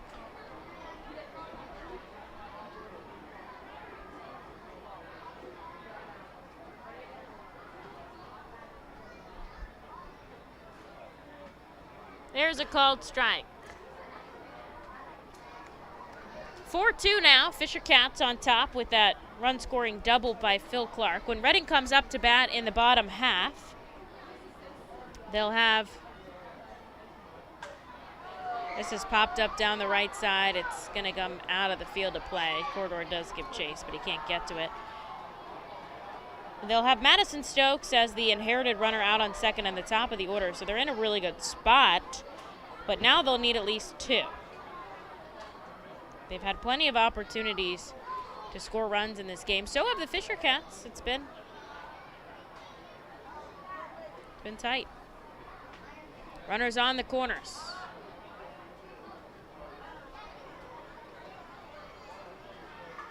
Tatum and Rio saying something to each other here. 2 outs. Fisher Cats lead 4-2. Runner going. This is a ground ball over to Tatum. On to first, and that will do it. The Fisher Cats pick up 2 runs off the bat of Phil Clark. They lead 4-2. It's rally time again here in Baseball Town. Bottom 10. The Fightin' Phils have the top of the order due up.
Running at second base for the Fightin' Phils, number 19, Madison Stokes. Here we go, bottom 10. The Fisher Cats put up 2 runs in the top half, so they lead 4-2. And the Fightin' Phils need at least 2 runs to keep this game going and 3 to walk it off. But they've got a good spot here. Madison Stokes will be the ghost runner out on second. And the top of the order for the Fightins, Johan Rojas, Carlos De La Cruz, and Wendell Rijo, as Jimmy Burnett is going to get a 3rd inning here. 26 pitches so far for the reliever. As he comes outside to Rojas. He's only allowed 1 hit, a double to McCarthy Tatum. Struck out 4. Outside again, 2-0. Just looking to move a runner over into scoring position here. Well, he's already at second, but on to third. Drive him in if he can. Had a bunt single back in the third, but he's kept the bat on his shoulder here. 2-0. Upstairs, 3-0.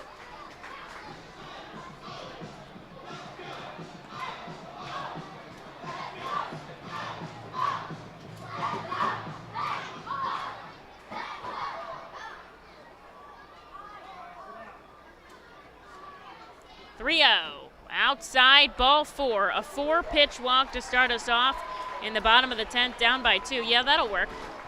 That puts 2 on here. And nobody out for Carlos De La Cruz. With 1 swing of the bat, this thing is done. They have somebody warming up in the bullpen. I think it's Albertus Barber.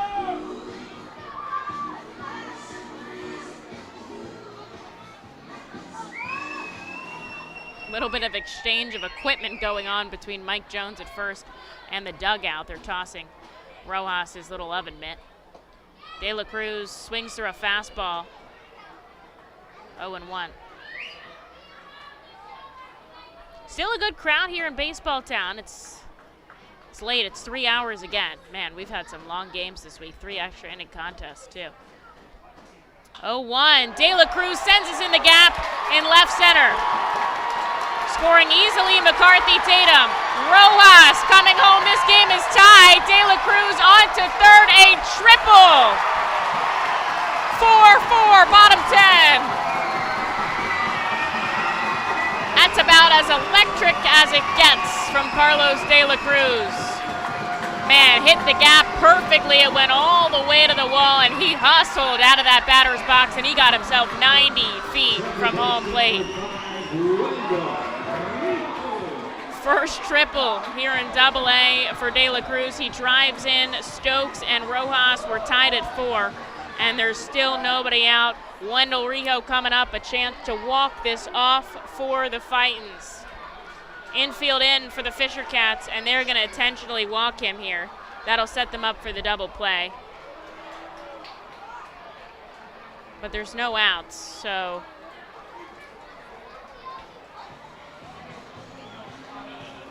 there's no outs. They'd rather face Corridor, the RBI leader? All he has to do is smack a ball deep enough for De La to score. Even a double play would. Oh, they're going to walk him too.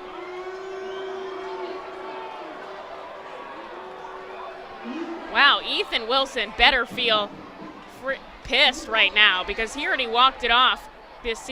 They're intentionally walking 2 batters to load the bases. So now there's a force at every bag.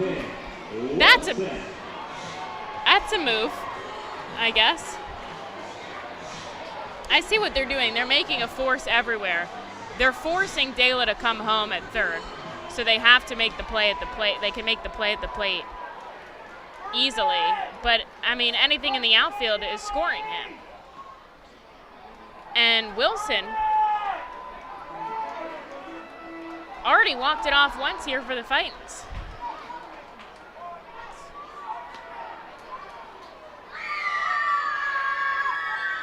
Takes a called strike at the knees. Here's the 0-1.